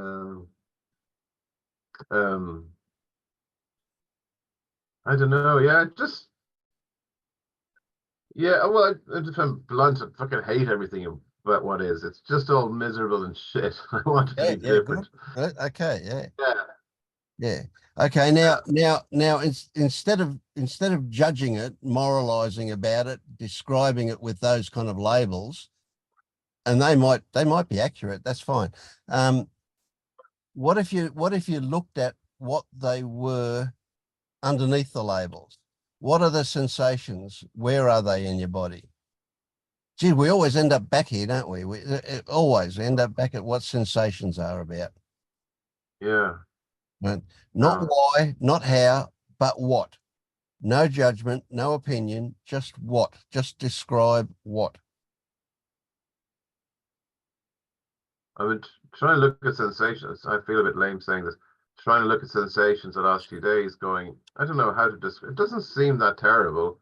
I don't know how to describe them. I don't have names. I just go, it just feels like this, whatever. Yeah, that's cool. Yeah. I could sit here feeling sensations, but I don't know what the names of them are. Maybe it doesn't matter. You don't need to. The name is going to take you away from it. If you can label, you'll start relating to the label. I don't understand. All I can do is feel the sensation of whatever my body is. Did you say you can do that? Did you? You say all I can do? I can do, yeah. It's hard to get away from that one, isn't it? Yeah. I suppose maybe I should be doing.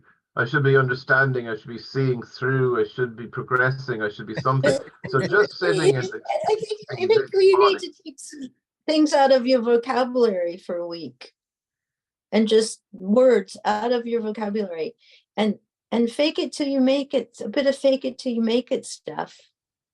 Okay. You know. And because there's a should. Take some words out like should. I should be this. I should be that. Those kind of things. And I kill can't do. think of them right now. Just don't allow yourself to say them. And just go, oh, I'm saying it again. And don't beat yourself up. Oh, I said it again. Oh my God, I keep saying it. Why should I keep saying it? Just watch your mind, how the patterns are. Don't say I need to change these patterns.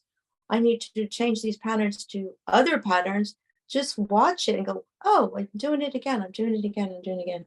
You know, and if you want to listen to a meditation thing that'll slow your mind down, that's great. And then look at the mind. You know, you've slowed it down a bit, and then you're like, I shouldn't do this. I should. So don't allow certain words for like a week, like the eye exercise as well, and things like that. And just go, well, I really don't know what's going on. I don't know what this is all about. I have no clue. So I'm going to just say, I'm fine. Everything's good. You know, that fake it till you make it thing can just bridge that flood of control that we try to have over things. Does that make any, have you ever tried doing that kind of thing, looking at your vocabulary and saying, I'm not going to use those words? No, Because it's I like a haven't. mantra with you. Huh? Yeah. If you're going to have a God. mantra of I should and I can't, then do one that, do a mantra. Mm. Because lots of people think, well, I'm in non-duality now. I can't do any of that stuff. But if you're repeatedly saying these same words over and over to yourself, you might as well put in and change the words. Because there's really no difference. It's maybe I could do, yeah. But it makes a difference in how you feel. Mm. Yeah. And what you're I about feel like to say, Don, that's one of the words to scrub. Maybe Which I one? should do. Scrub that word do. Scrub the word do. Bloody hell, I'm going to have very little left. That's that I can hard, do isn't it, that one? Well, that's why. Just Yeah. do the fake it till you make it. Everything's great. I feel really good. What's to worry I'm about? in fake I don't again. need to do anything. Don, Because I, you're saying to yourself, I have to do this, I have to do that, I must do this, I must do that. So just when you do that, I must do this, just go, oh, I don't need to do it. You know, do you know what I'm saying? So it's like deconditioning your mind, because it just sounds like a lot of conditioning going on in there. That's just repeating. There's what I think is going to happen is I'll be listening to the two of you going, oh, that sounds really sensible, thank you, yeah, I know what you mean, sort of. And then in 2 hours time I'll be sitting here going, what do they say? Whatever I'm doing now is definitely wrong. I must have misunderstood. I can't remember what they said. I'm doing this wrong. Whatever it was they said, I misunderstood. And so when you see those thoughts, what do you do then? What happens next when you start looking at that? What it was. Try to remember. I might re-listen to this. I try to remember what you said. I watch a video or something. I'm gonna go, whatever I'm doing must be wrong because I'm confused, because I've created this depression for the last 30 or 40 years, so therefore I'm continuing that. I've misunderstood what you said. I have to remember that, because otherwise I'm just going to keep repeating the pattern So I've been doing. but if you see the logic in that, you've created a depression.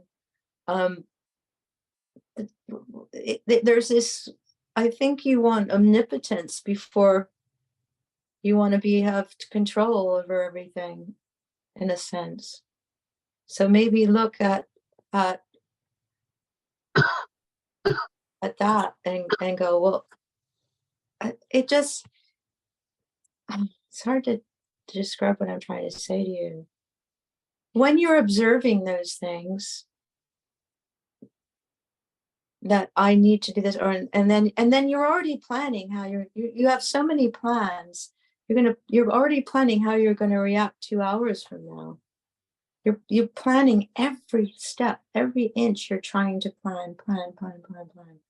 And I think what's most important in the moment is whatever works to get you in a less rapid thought patterns.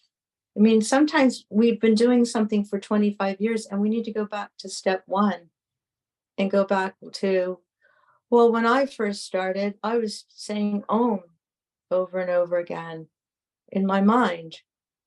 Go back to that. Go back to whatever Do you know what I'm saying? It's not like we don't advance into better practices. There's no advancement. But if you're flooded with thoughts, if you get so flooded, go back to like really basic things that slow you down a little bit. So then you can at least watch. Yeah. Do you see what I'm Yeah. saying? Go to something really basic if you need to. A moment ago, when you were talking, you heard yourself say the word "do," and you put quotes around it. So Yeah. you recognize that you said it, but then a couple of minutes later you said it again, but you didn't recognize it the second time. Oh, maybe, yeah. I noticed that you talk very fast, which would indicate to me that your thoughts are really going very fast. So I what Kitty's saying, but again, we don't want to give you stuff to do. No, I'm just suggestions. Yeah. So pick on one thing and work on that for a few days, and then pick on another thing and work on that. And I would say start with the word "do," right, as a way of watching your thoughts instead of being carried away by them.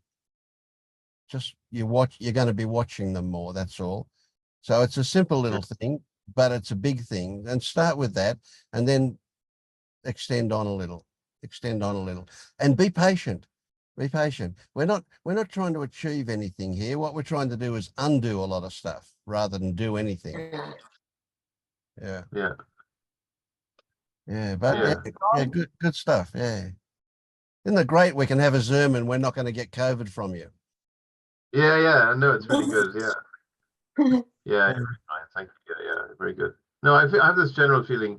I don't want to go on for too long, but this year I've been doing a lot this year. Really, lots of For it again, beautiful. a lot of hours and hours of doing. And every time you see it, have a little chuckle to yourself. Just do a little chuckle inside. But I look around sometimes and I go, do I see any kind of progress or any clarity or anything? And it's just a complete shambles. It could be a complete random load of nonsense since January this year, just randomly going, and just don't know if anything has been of any benefit. Like, how do I know it's been? What's the point of all the doing if it's of no benefit? I don't know what I'm doing. I'm like, I want to see that. Which bit is useful, which isn't? I don't know. Yeah. You got to work it out, haven't you? Yeah. Okay. Yeah, yeah. We'll fix that. We'll quieten that one down. Yeah. Okay. Have a rest for a moment. I want to hear from Anna. Yeah, go for it. Yeah. Thank you.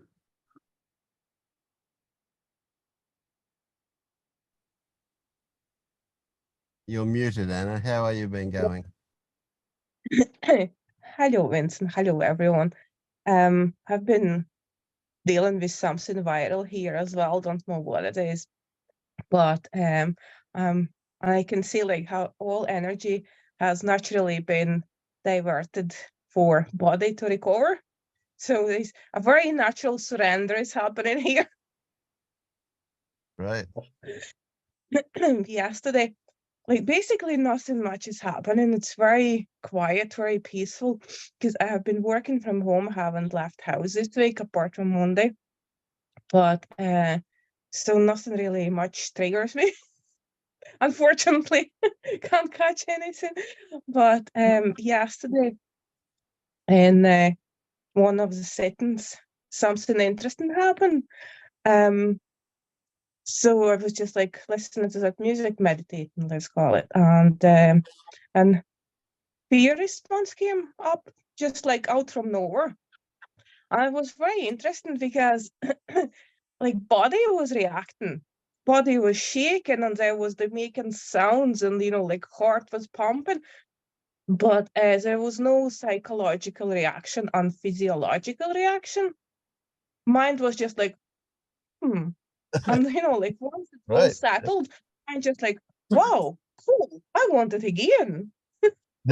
Yeah, good luck. And it's interesting, like after a while I could see like like walking in the house and just like replaying all that again.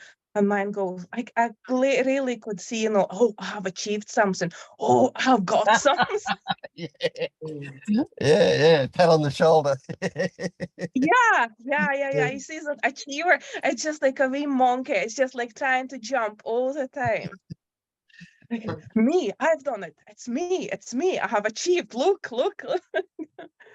Right. Yeah. It's very, very funny. It's like a small child, you know, like trying to get attention all the time.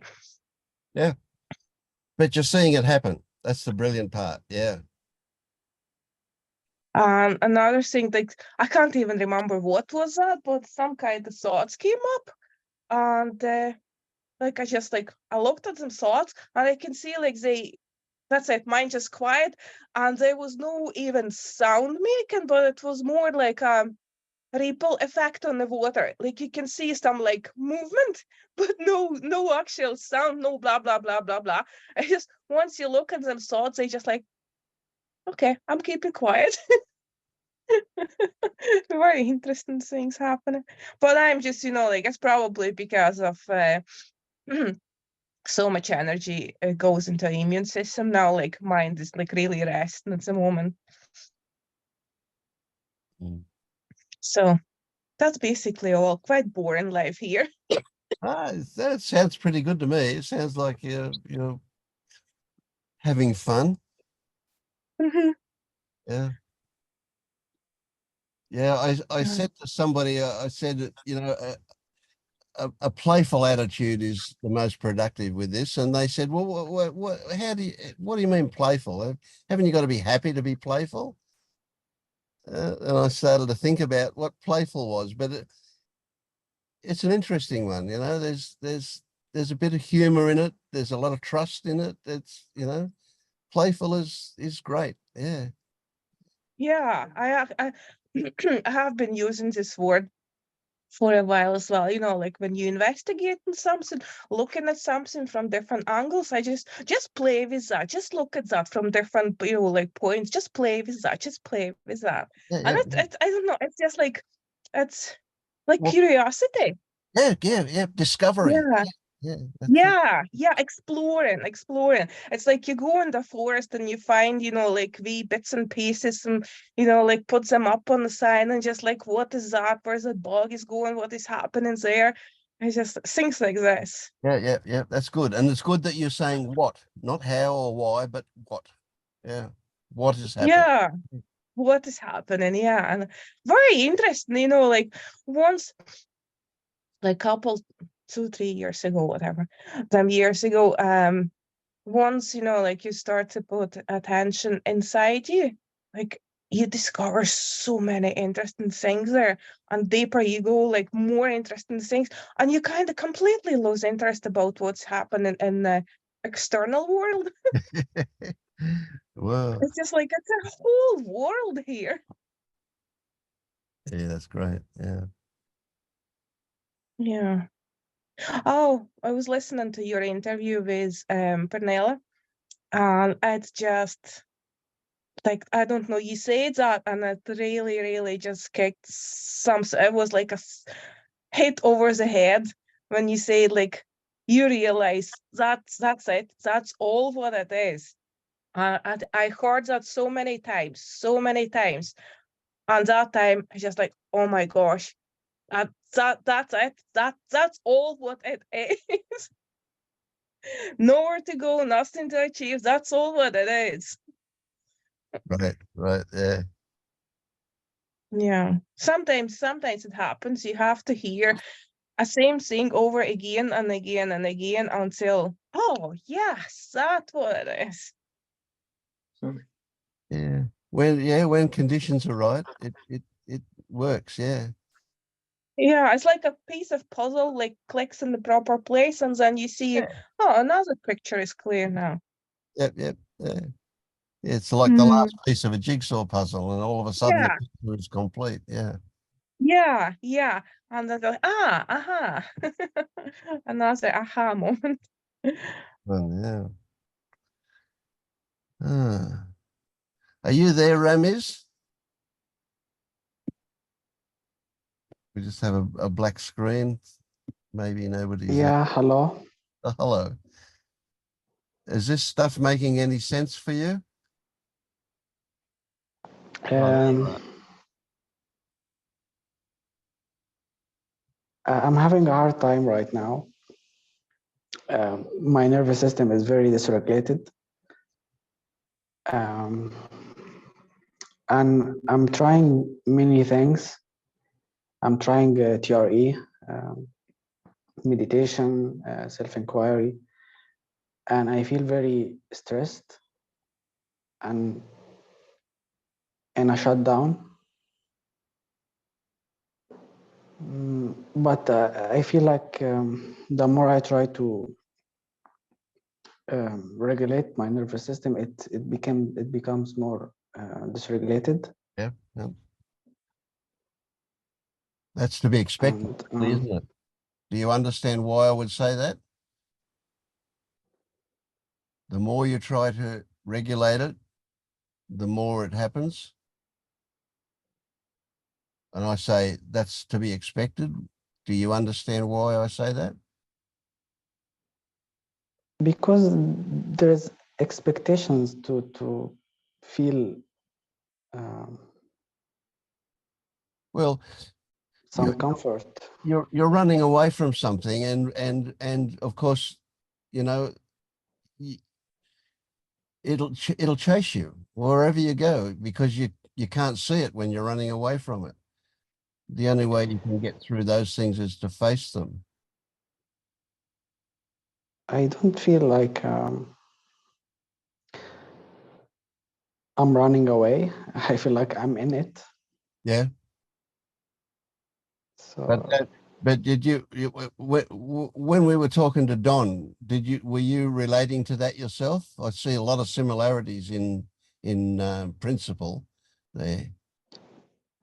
Yeah. yeah. He's working so hard to achieve something, and I suspect you are too. I try everything. Like I try to work hard and I try not to work hard. It's hard work trying not to work hard, isn't it? Yeah, my mind is very tricking me.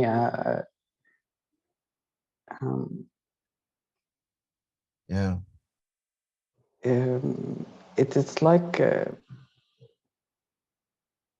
shapeshifter. Yep. Like whatever happens, it tries to take credit for it and make a project from it.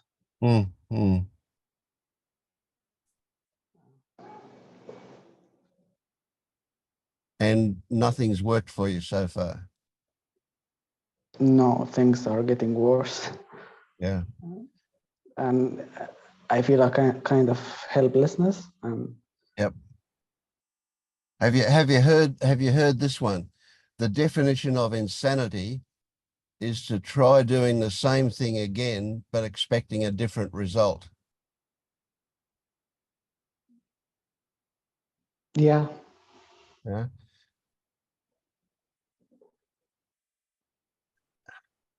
But if you try to do something else, you're really doing the same thing. Because it's the trying that is the problem, not the thing that you're trying, the trying itself. So it's the same for you and for Don. In my imagination, is that it's the trying to achieve this something that is the very problem. It is in fact what's keeping you away from what you're looking for. So I don't like these kind of things because it's a bit pop zen stuff, but what you're looking for is closer than the nose on your face. And you're looking past your nose. You don't even see your nose because you're looking past it. So what you're looking for isn't where you're looking. It's closer than that. You're standing on it. It's in your pants. It's in your shirt. It's inside. It's what you're looking for hasn't worked because you're looking. So do you think about this? Is there a difference between looking and seeing? Or when you're looking for something or you're looking at something, the focus is on something. When you're seeing, the object that you're seeing becomes a secondary thing, and it's the process that happens with your eyes that is the seeing. So you and Don have both got to stop looking for something and start seeing what is. Stop trying, stand still, and just see. But that's all airy-fairy stuff, you know. It's like it's hard to get you. It's hard. How can you do that? When we tell you don't do things, how can you do just seeing? There's been quite a bit of words tonight about that, about accepting what is, just looking at what is. So the way out of where you are is to accept where you are. And to accept where you are is the trick. That's what we need to do. So we can't do that. We can't do accepting. So as a desperation, an act of desperation, abandon everything that you've been trying to do to get where you want to go. Abandon trying to get where you want to go. Abandon trying, abandon the goal, and just observe what is. Now with Don, that observing is to stop using labels, to stop.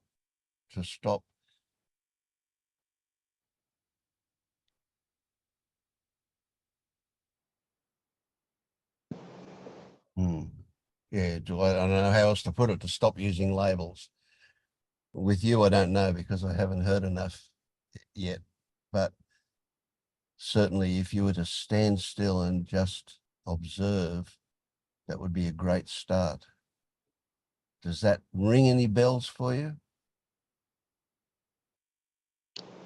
I think I do this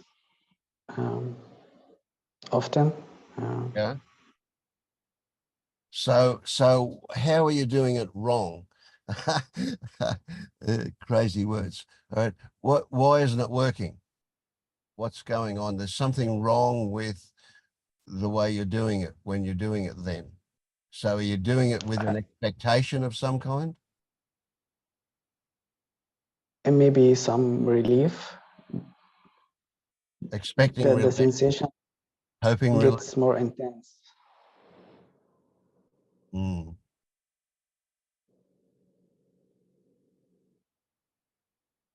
Like I feel like my body is very stuck in this energy. Yep. So this energy you experience is a disturbing energy? It's uncomfortable. It's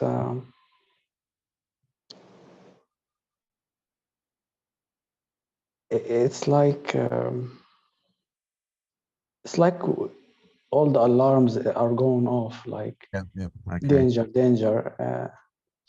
Yeah.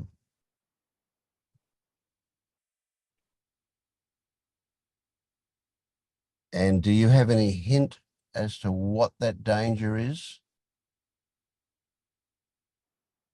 What's I the first thing try that comes to to mind?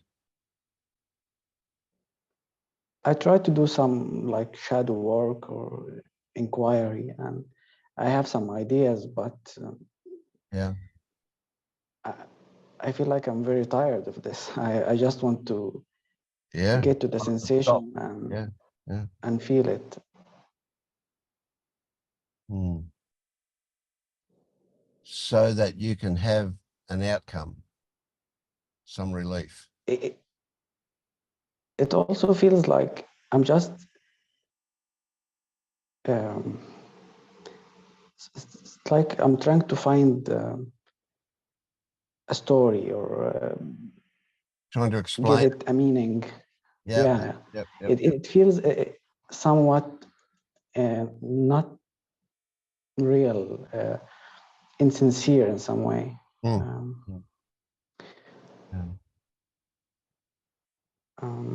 It's like any movement is like avoidant. Yeah. And it is avoidance. It is avoidance. Yeah. Okay. Yeah.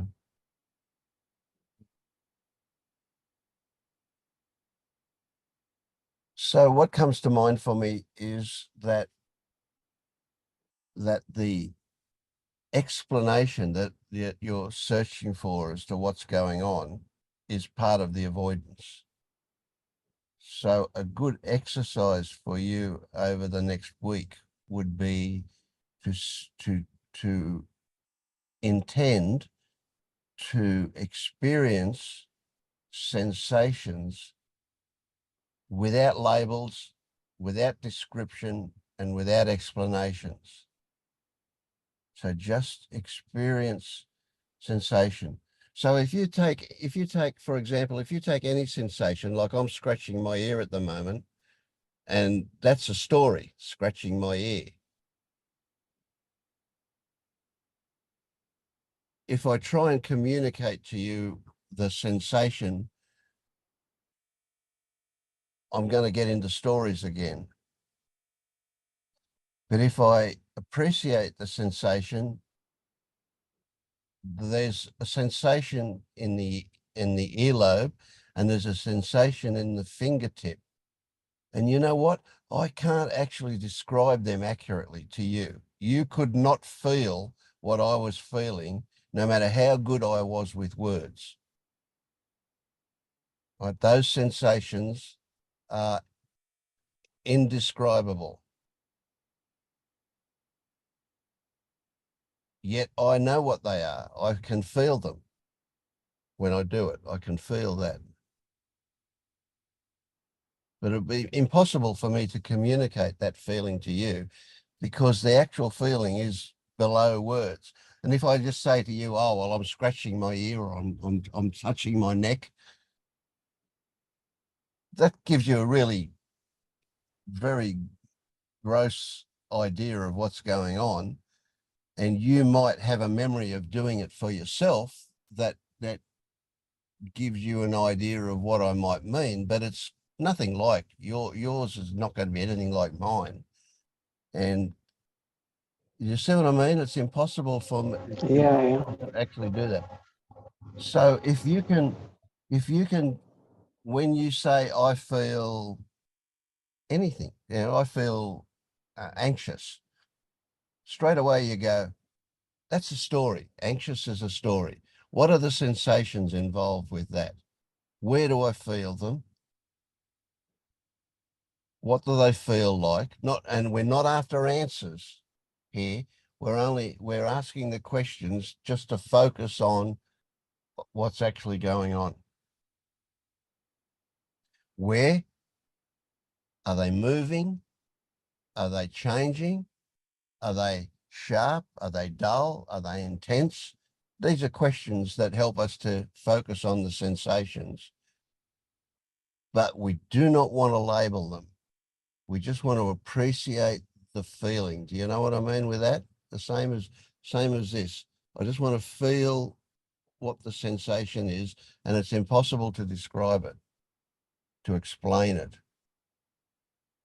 And any idea, any attempt to explain it is a way to not feel it.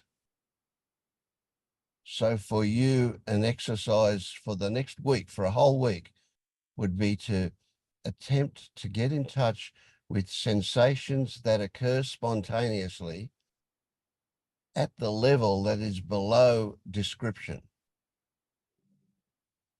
Do you understand what I'm asking? Yeah, I do that. Yeah. I You want sense. to do that? Yeah. Okay.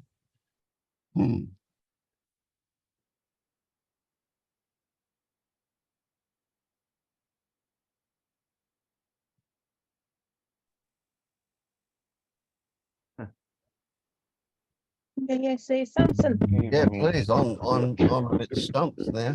Yeah. Go on, Anna. Sensations what really helped me, but it was after no self was, seeing like self is just so Hang on, really Anna, we've got a bit of feedback happening somewhere. Okay. yeah. So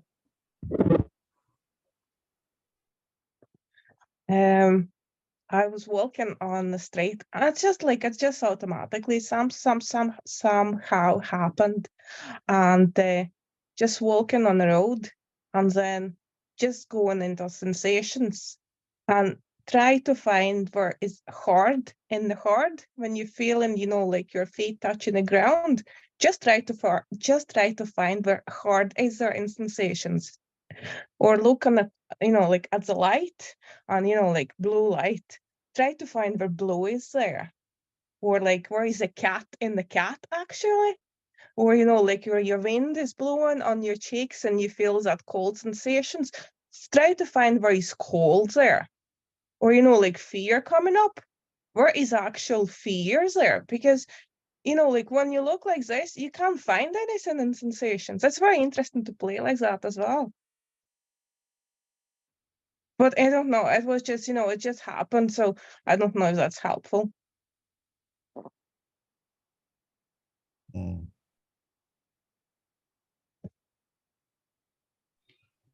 Vince, I would like to suggest an exercise. Can I? May I? Yeah. Sure. Actually, I would like to suggest for everyone which is still struggling with the question of the eye to go take a walk on the outside. Just go for a walk at your normal pace, not too slow, not too fast, and then try to separate your sense doors, like, and try to turn your mind completely to the external world, to the outside. Pay attention to your sensations, to the seeing, to the hearing, without putting labels, without, well, thinking will naturally occur, okay? But don't pay attention to it. Just pay attention to the minutia of the touching of the feet on the ground, looking, to the hearing. And after a while, ask yourself, why am I putting a label of I on it? And question also this phrase, okay? And you see there's no reason to identify those things as an I. Each sense door, the eyes, the ears, everything is occurring independently and naturally. You don't have to call these things an I. That's the whole question. That's the whole problem. There's no experience of I. There's just eye seeing, ears hearing, mouth tasting. Everything that you say about this is just a story. It's a label. There's no I anywhere. But please do the exercise. Go to the outside, verify this for yourselves, and just drop the narratives. In time, this will occur naturally. Just do this. Yep. So like the paper exercise I will give Don, you could do this as you walk. You could start walking saying, I am seeing, I am hearing, I am feeling my feet. And then you can then drop the I and say, seeing, hearing, feeling is happening. do it with the eye, then do it without the eye, and just notice the difference between that. So that would be a good exercise. Yeah. What are your thoughts about that, Ramiz?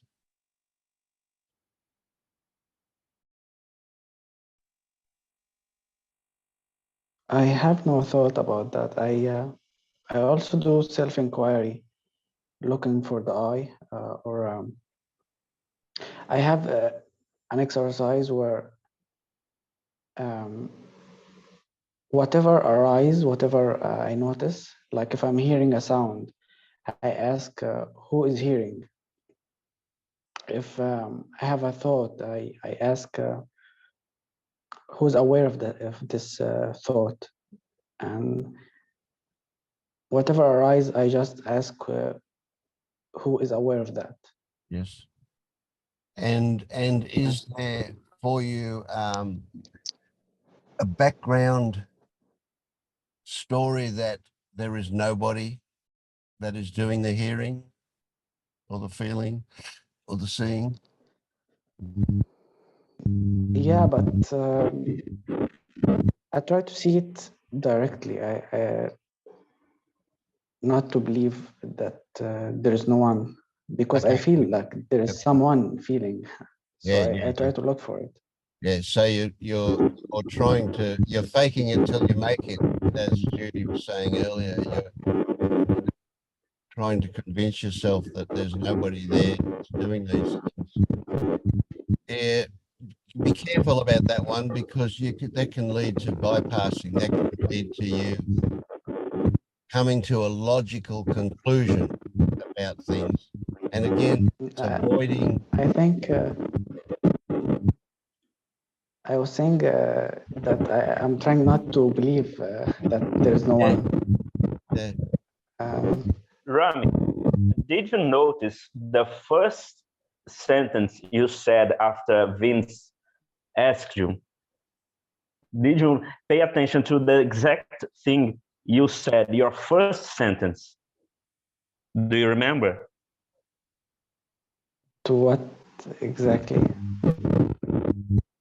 He made you a question and you said, I have no thoughts about it. Do you remember that? Yeah, because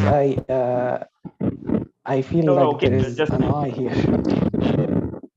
I have no thoughts about that. The seeing is seeing, the hearing is hearing, the touching is touching. I have no thoughts about that. That's it. That's the no I. The after you said this, there was kind of, I can feel it. There is the impulse of labeling something, of trying to make a story, but you don't have to make a story. It's just that don't have thoughts about it.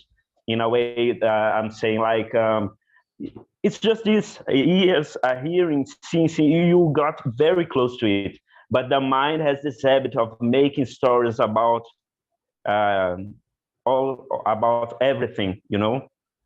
Do you agree, Vince, or no? Mm.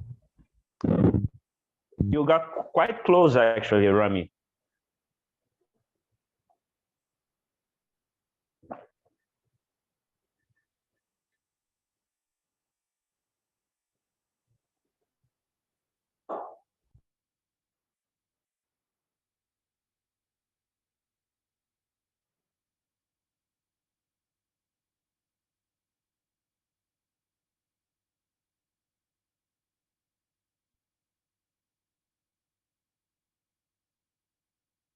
I noticed also that the sense of I is only here when I try to look for it.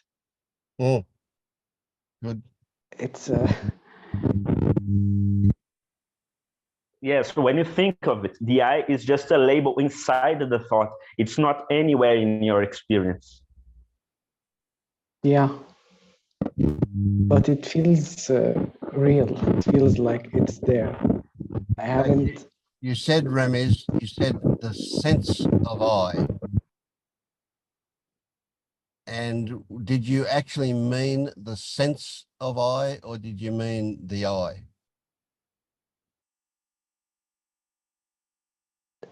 I don't know if there is a difference. There is a difference. So one is your sense organs telling you something, and the other one is a total fiction.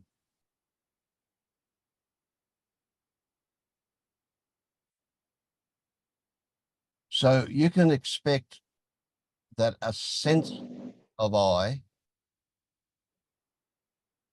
the impression of an I, will pop up all the time. It's your sensory input telling you, stimulating, and your mind then interprets that as meaning that there is an I. But that's a sense of an I. But an actual I, you can't find, eh?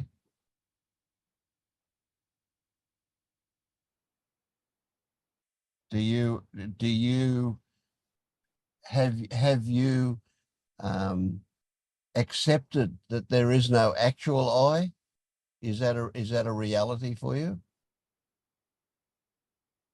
I mean, conceptually, I understand that there is no, it's like a label. It's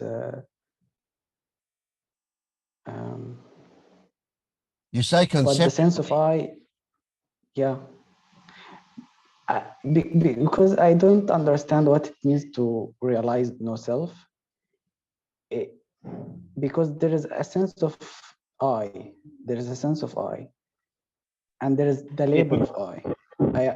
It means to As realize you that say, there right? was an I. There was never an I. This is realizing no self.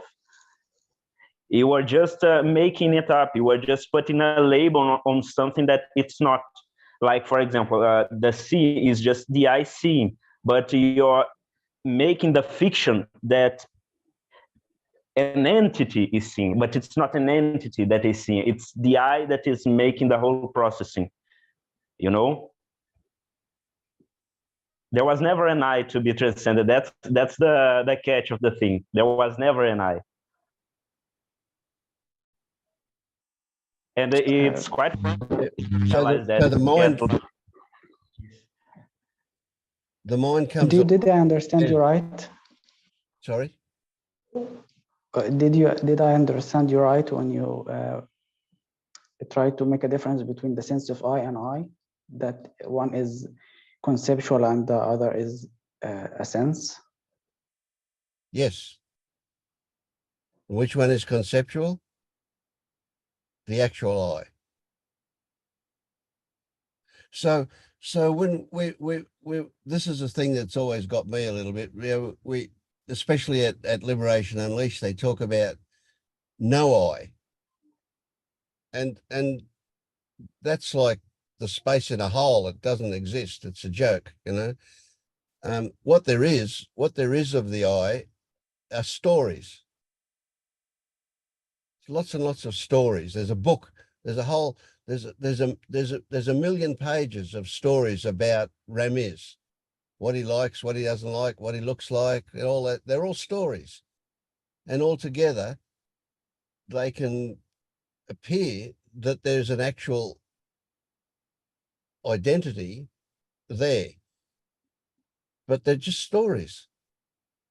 They're stories that you react to. You respond to those stories like they're real. You know, Ramiz is this, Ramiz likes that, and they're all stories. And it's the response to those stories that seems to validate the stories, the response to the story. You react to the story. I don't like that, or I do like that. I like ice cream. Ramiz likes ice cream. So therefore there must be a Ramiz that likes ice cream. But the reality is a pleasant taste. It's a taste. It's nothing to do with Ramiz. It's a taste. Just like Matthew says, it's the eye that's doing the seeing, not Ramiz. But we can logically arrive at a conclusion that there's an eye in a head, and the head's connected to a body, and the body the body has got a label, and the label is remiz, and therefore there's a story, therefore there is an actual I. That's all story. The whole lot of it is story. There's just seeing, there's just tasting, there's just thinking. Thoughts happen. They don't belong to anybody, do they? They appear to happen to Ramiz. That's the illusion. They appear to happen to him, but the reality is they're just happening. We can concoct all sorts of stories about what that means, but they're just stories. But so when you say you conceptually understand that there is no I, can we reverse that and can say that you do understand that there's only a conceptual I? Is that true? Is that accurate?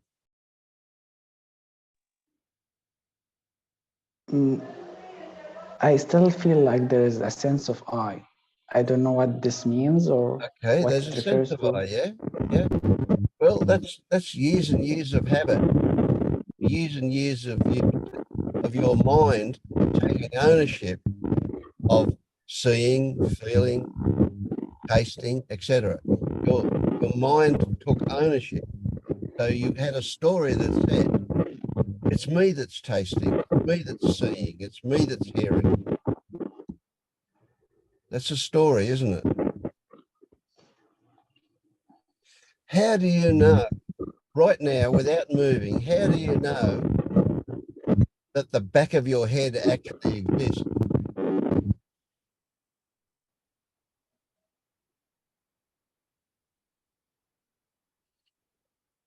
I have this question from like when I was a child. I always was thinking about getting out or getting behind my head.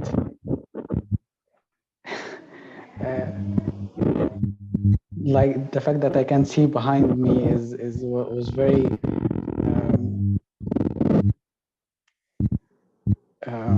I don't know. I was curious to be behind my head.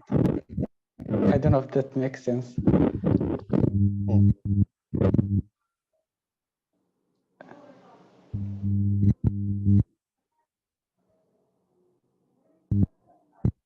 So you did that in your imagination?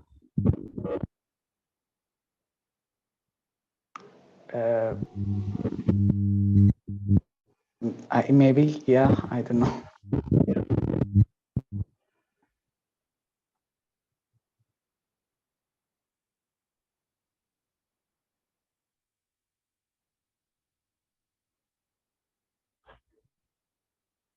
How do you know that there's an ocean at the edge of the land that you live in right now? How do you know that it's there? It's just a thought. It is just a thought. Just as the back of your head is just a thought. Just as the I is just a thought. It's a logical conclusion and nothing more. So it's quite legitimate to say that you have a conceptual I. It's quite legitimate to say that you have a conceptual understanding of I. But it's a giant leap from that to say that there is an actual I there. Would you agree? Yeah, You can't verify an actual I, can you? I feel like it's the same like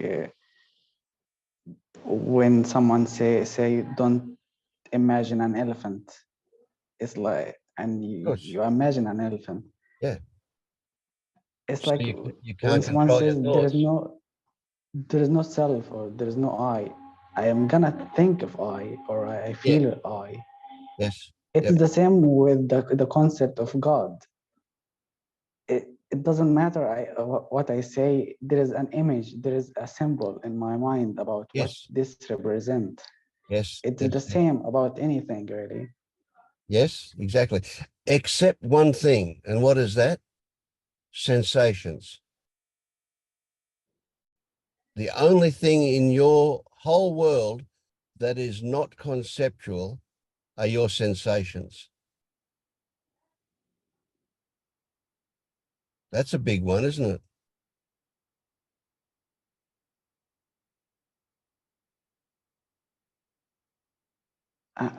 I feel like there is something about identifications that makes a concept more sticky than another. Sure.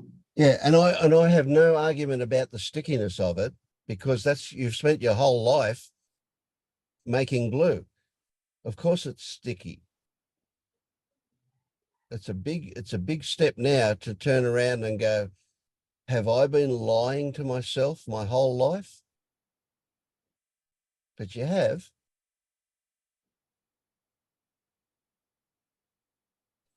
But not alone. Everybody around you has reinforced that same lie.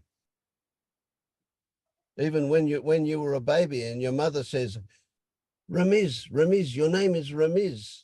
I am mummy. I am your mother. That was all reinforcing that same lie that said, therefore you're a person.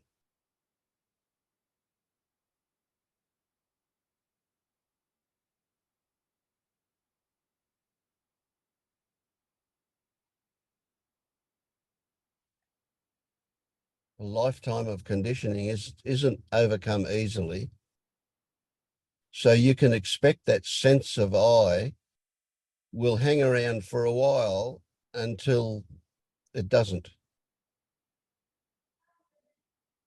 But that sense of I, that sense, when we use the word sense as in your sensory input, your senses, your physical senses, your sight, sound, your sight, hearing, your touch, your taste, your smell, all of those senses. So your sense of I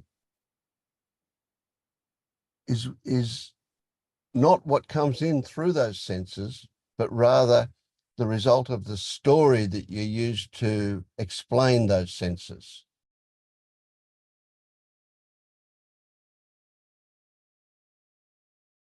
So it's logical. If somebody touches you, you everything, all of your conditioning will say, I was touched, or you touched me. So all of this reinforces this illusion that there is an actual I, but there isn't. So you can expect a sense of I to continue while ever these reinforcements are repeated. But you know deep in your heart, do you, that there is no actual I, in spite of there being a sense of I?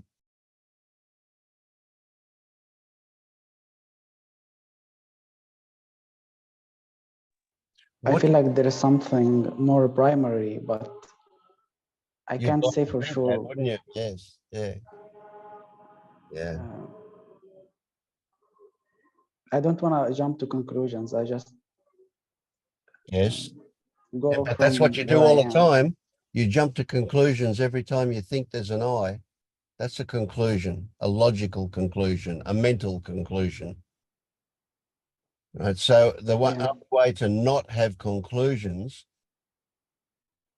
is to avoid thinking. Thinking will always take you to conclusions.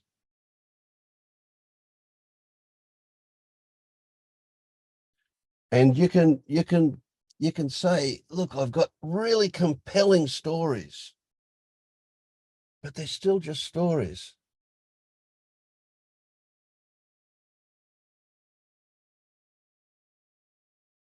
Do you believe in God?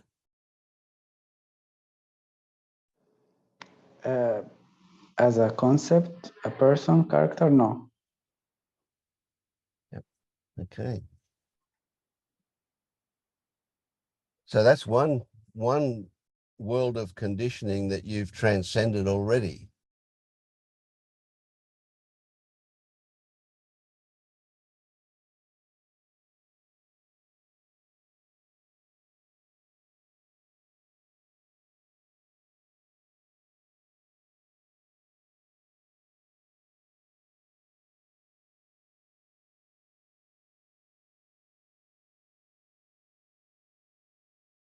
So what was it I asked you to do for a week?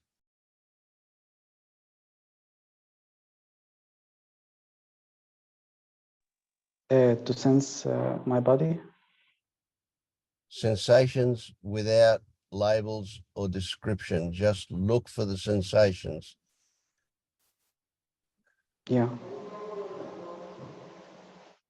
So that's a legitimate sense of something.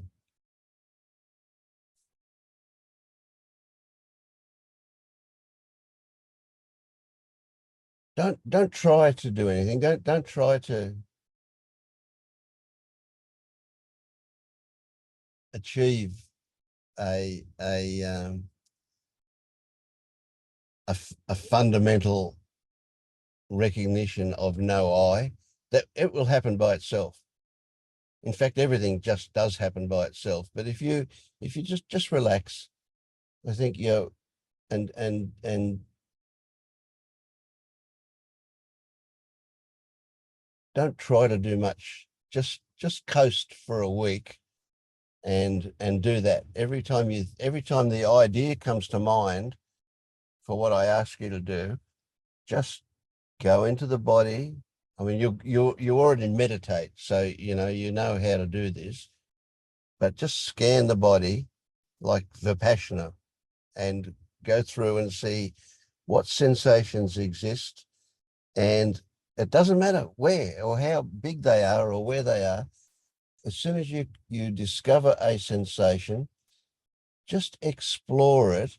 And every time the mind wants to run along and give it a label or a description, just go away, go away. Just tell the mind to go away and come back to the raw sensation. Just what does it feel like? Where is it? Is it changing? Has it got color? Is it intense? Is it dull? Is it sharp? Is it whatever, don't use the labels, but use them as questions that you're not even trying to answer. To just get in there and explore what those sensations are without any aim, without any object of achievement.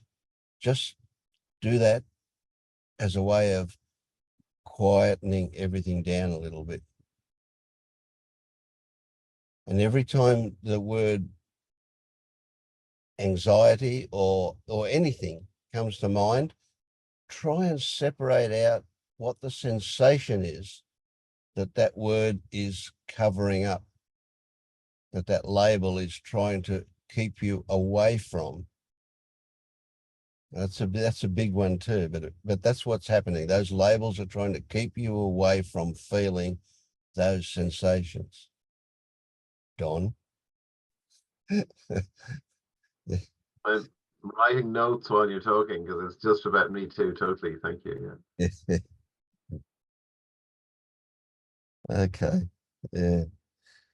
Oh boy, I've done some talking tonight, haven't I? Yeah. All right. Helpful to me too. Thanks. I'm just struggling. Can I just ask quickly? I don't know why I'm struggling slightly about what you're suggesting here. Other people, like, I'm asking questions about sensations without wanting an answer. I find it really weird. I'm going, is it sharp? Is it dull? Is it this? Is it moving?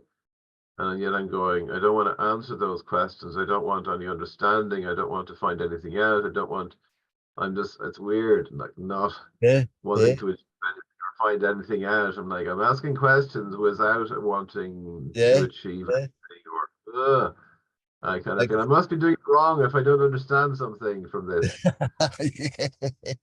Yeah, I know. That's a big one for you, isn't it? Yeah. Yeah. And it sounds kind of weird to say it like that, you know, that we're asking questions without looking for answers. And then we're saying, is it this, is it that? Well, we don't want to say yes or no. What we want to do is we just want those questions to help us focus on what the sensations are. That's all they are. They're leading us into the sensations. We're not looking for an answer to them. We're just using them as a way of focusing. They're like binoculars to look at. That's all. Does Okay, that make sense? I think so. Yeah, it's very hard not to try to understand something or try to achieve something or Yes, yeah. Part of your problem, of course, is wanting to understand everything. Yeah. yeah, and kind of go, is this thought leading to that sensation? Where's the connection between this thought and that sensation, that explanation? And Yeah. just going, yeah, just notice it. Yeah, lead into sensations and just notice them as Yep. like hurry to handle that. Yeah, thank you. It's been really helpful. I've been writing notes and listening to what you're saying to Remiz the whole time. Thank you. Yeah, great. Okay. It's a beginning. It's a lead into something. Yeah, that's good. Yeah. Thanks. Get easy. Okay. Well, I'm going to shut it down if nobody's got anything else for the moment. I wanna ask last question about TRE. How frequent should I do TRE, if anyone have an idea? What do you call TRE? That's a trauma tension release exercises. Yeah, gotcha. Yep. It just depends. If you're having strong reactions to it, then you should take rests from it. How are you doing with it?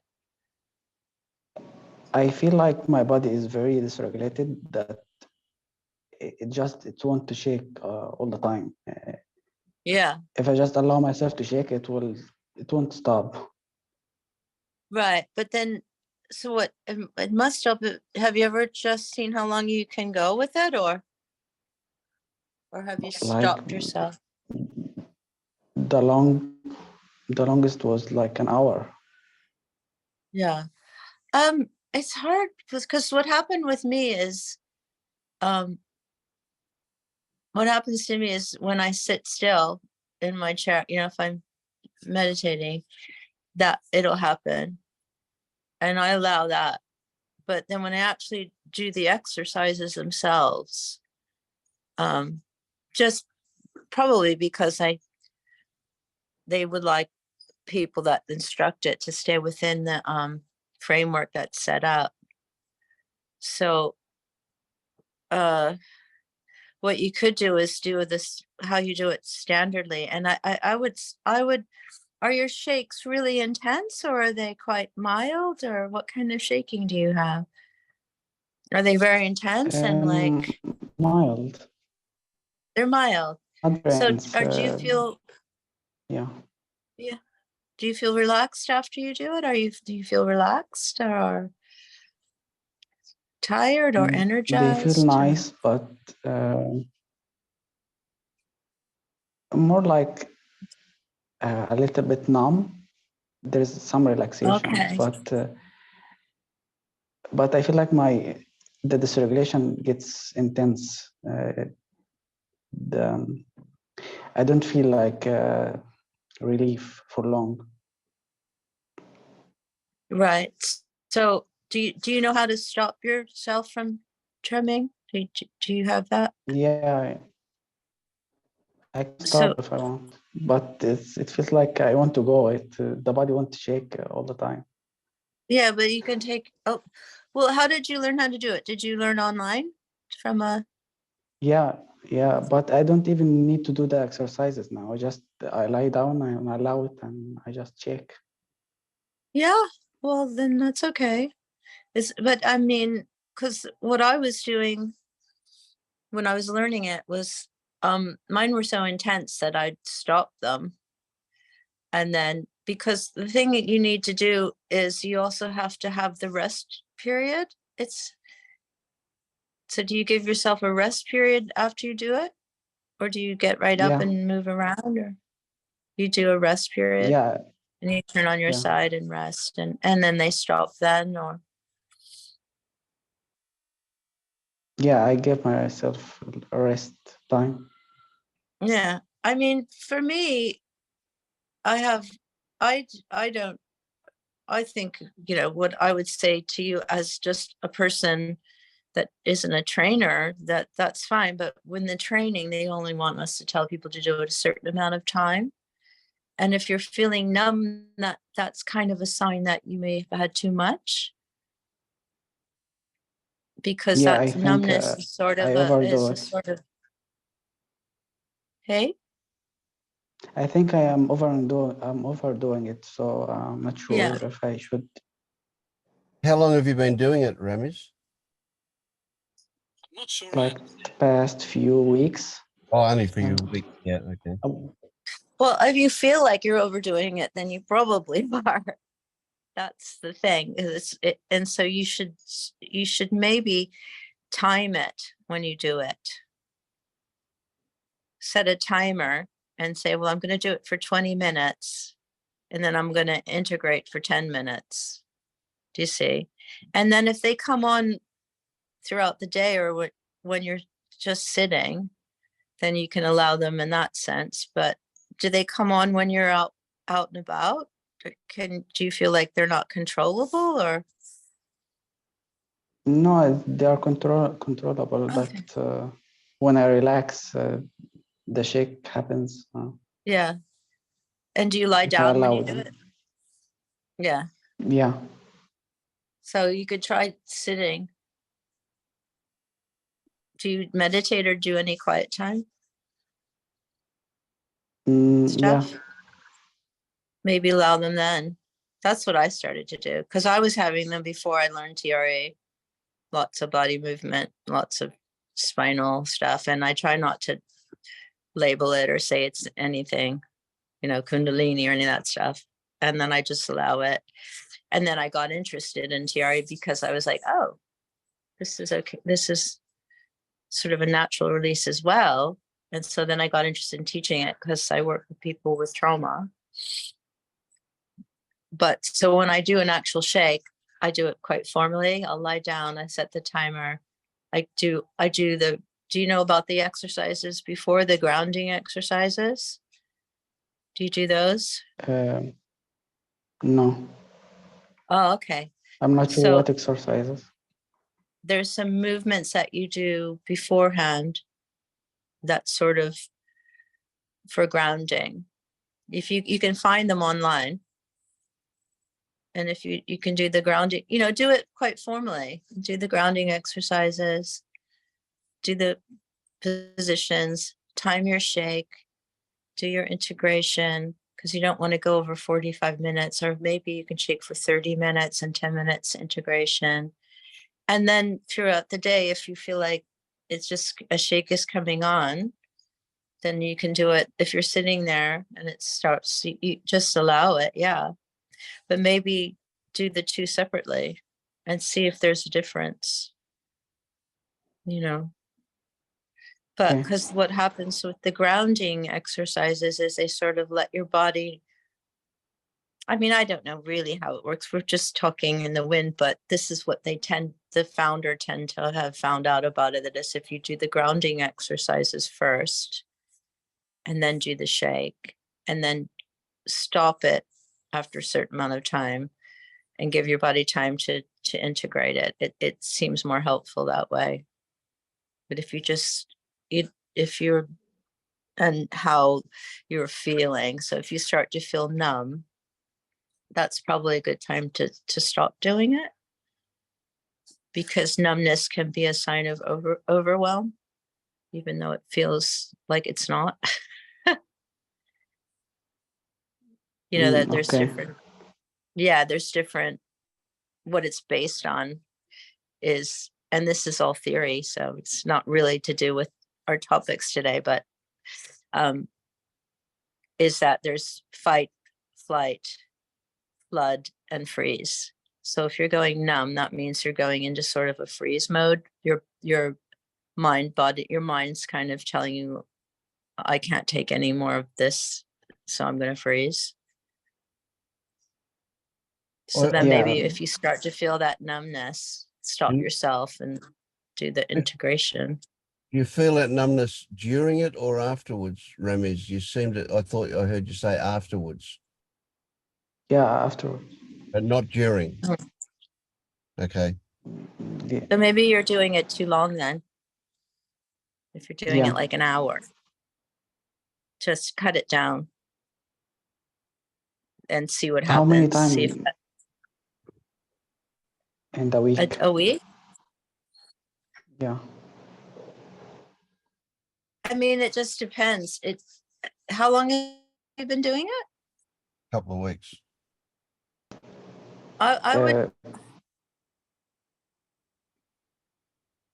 couple weeks you've been doing it.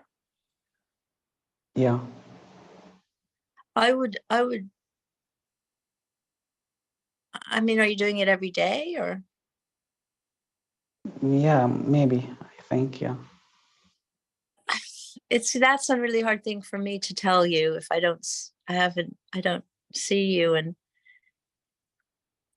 maybe when I set up I haven't started doing online courses or anything yet, but I would also read about it more and look into it more. And I would learn how to do the grounding techniques first.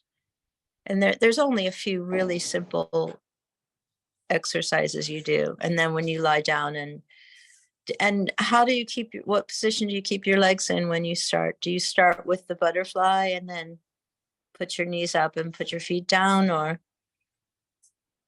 Sometimes I just lie, And just shake. stretch my legs, or sometimes I do this position. It doesn't matter. I just shake and Yeah, whatever. you start shaking. Yeah, that's all right. But I would try to, if you feel numb after, I would try to maybe do them for less time. Okay. Try and just play around with it and try to see, well, I'm going to just do it for 20 minutes today. I'm going to do it for 40. I'm going to do it for 5. It doesn't really matter. And then, but I found the same thing for me personally. I would just, when I meditate or just get quiet, then the body just starts doing that. And I just allow it. I'm just allowing it. As long as it's not anything medically wrong with you, I just allow it, And it is interesting how it doesn't happen when you're out with other people. Do you find that kind of interesting? Yeah, I think there's a sense of control still in the body. Yeah. But it's kind of the body control, at least as far as the theory of TRE goes, it's the body, it actually knows what to do. So the body's just doing that. It's very interesting. It's very interesting to see like my mind try to control the shake or take credit for it. Like I am shaking. Yeah. By will. Yeah. Yeah. Because it's scary at first when the body starts shaking by itself. Yeah. It's pretty interesting.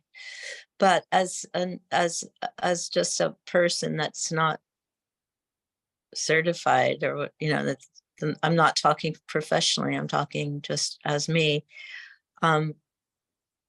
Yeah, just allow this to come up. But I think if you're feeling numb after, then you just need to maybe try doing it less time, taking breaks. And then, because it should be fairly, either you should feel relaxed or energized, but numbness is could be a trauma response. It would be worth trying to cut it back cut it back by say 10 minutes until you finish and there's no numbness, and then go back forward again a little bit and just see. And then as soon as you start experiencing numbness again, go back a little bit, and that'll be your time to do it, maybe. Yeah, that sounds like, and that'll change as well, probably. Yeah. Yeah. Thank you. May I ask Judy a question, please? Yeah. Judy, yeah, you see, like you say, when you meditate, you get some shakes. Yeah, Yeah. I get some of the same, and I don't know why. It's, like I got very, very strong shake first time ever when shift happened. And it Yeah. was like, very intense for like few minutes. And since that time, this started to happen, like when I'm kind of, I don't know, like resting in awareness or something like that, like when mind Yeah. just goes inside itself, that's where some shakes start to happen. But I'm, Oh. like not worrying or anything. Like, would you suggest to do more tension release exercise or just don't bother at all? Oh gosh, I don't know. I mean, it's hard to, I know, it's like, because I mean, I know, because it's such an old thing, like when you go to some teachers, like meditation teachers, they say, oh no, you don't want to do that. And then other people say, it doesn't matter if you do it. And then the other person will say, that's Kundalini rising, and they'll have all these stories.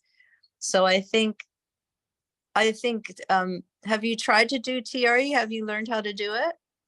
No, I haven't. That's Oh, why I've been looking, because I watched one interview and the person was talking about some exercise, and then I was thinking about that. But now when I heard you getting that in meditations as well, I thought maybe body does that naturally already, so there is no really need for that to do extra, because it might be overdone. well, for me, I was getting them meditating, and then sometimes I get it so strong, I had to lie down, and then I just lie down, and then I just be like, "Zhh." And that happened a few times.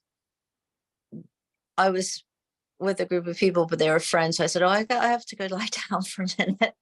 But that's got me interested in the TRE, and I found it really kind of helpful in the sense that I realized it's okay to do that. I also found it helpful to find out that sometimes it can be too strong, the shakings, and there's ways that you can slow it, which was helpful.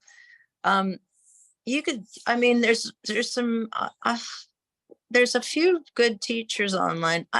Personally, I don't think people should kind of learn it online, because the guy who created it said anyone can do it, but I think it can bring up a lot of stuff for some people, but I think if you enjoying it and it doesn't, you like it, and it's fine. But if you're curious, look into some online ways of doing it and try it out and see, because that's what I did. I started to try it out, and I thought, oh, well, this is really interesting, because I realized the body is kind of just doing it. It's just what is, Yeah, and it's it's just, kind of like in my case, a it's just weird version of what is. You're just like, okay, So, but if you're happy curious, feeling. I think it's fine if you want to try it, because it's more of, you have some grounding exercises, and then you do the lying down. You lie down on a mat, and then there's a certain position you put your legs, and then you shake for that for a certain amount of time. If it becomes too strong, you can slow them down by putting your legs straight out. You can just see the differences, and see, I found, and it had some physical benefits. I don't have my neck is much more relaxed now from doing the floor work stuff. But Mhm. I look into it. But Thank yeah, you. I've had, it's interesting story, because I followed Francis Lucille for a while, and I went to one of his retreats, and I asked him about it, and he goes, oh, that's nothing, just ignore it. So we don't want to put a story on it, but we also don't want to try to stop it. So No, I definitely don't stop it whenever that happened. I stopped it once at work because I just could feel that shake is coming up, and I didn't want to scare girls, around me. yeah, And then another time I was, like I was just looking through the window, and I just looking there, and I can see like something just looked so extremely alive. Something was hanging on the, like clothes hanging. And I just like, oh my gosh, they are so alive. And then I start to shake, yeah. like head is shaking, the whole body is shaking. And then I thought, like, if my child is coming downstairs now and see me like that, that's going to really scare him. Yeah, But, you know, I like, can't really, yeah, I can't myself is explain okay, but it. I'm just, you know, like really thinking how that can affect people around me if that happens uncontrollably around. It doesn't seem to do that. At least for me, it doesn't seem More to and do that. it You know, and doesn't happen often, just then and again, but probably just overthinking. yeah, just, I don't know. It's a great mystery. That's why I started looking into it, and then I found out. I think what Thierry is really good for is for people that you know, it's a way of kind of working with people without the reason I got into it, sorry, I'm going on, I'm sure Vince wants to go, but was I worked with people with trauma, and I didn't see that any kind of talk therapy was working. And I thought, oh, this is one way, because the people can kind of relax and sort of slow the mind down without talk therapy, and just letting the body, it made sense that the body has to release tension, you know, and I'm doing this more harm than good, because actually the way he discovered this was this guy, David Purcell, was working in trauma zones, and he noticed that the children were shaking, the young children, and the teenagers were more in fetal, and then the adults were just stiff while, you know, bombs were going off and different things. And he started looking at mammals, and how mammals, whenever they have any kind of stress, either they're chasing a gazelle or they're a gazelle being chased, they have a shake. Once that trauma's over, they shake, their bodies shake, and then they just walk off. It's like shake it off. So he kind of adapted this idea of, well, if we can allow, because shaking is considered a pathology, a bad thing. People are given medications where they're told to calm down, or they're given, you know, a Valium because they're shaking. It's actually a natural way the body releases trauma, because parts of the brains are they're not thinking parts of the brain. The brain stem doesn't really think, it just reacts. So it allows that trauma. It's a natural way the body. So just like, you know, you tense up and get this adrenaline, after that, the body has to shake and release that. So I thought, oh, that's quite interesting that it's just sort of a way of therapeutic way for people to release tension without, because there's so many people that have that difficulty. Anyway, I'll stop going on about it, but yeah, it's interesting. You Thank should look you. it up. Look it up and Thank read you. about it. There's loads of it on there. Yeah. Yeah, thanks. Okay, it's 12:30 here, so I'm going to go. Yeah, Vince. Poor Vince. All right. See you. Thank you so much. Bye, Okay. everyone. Bye. Bye-bye. Bye.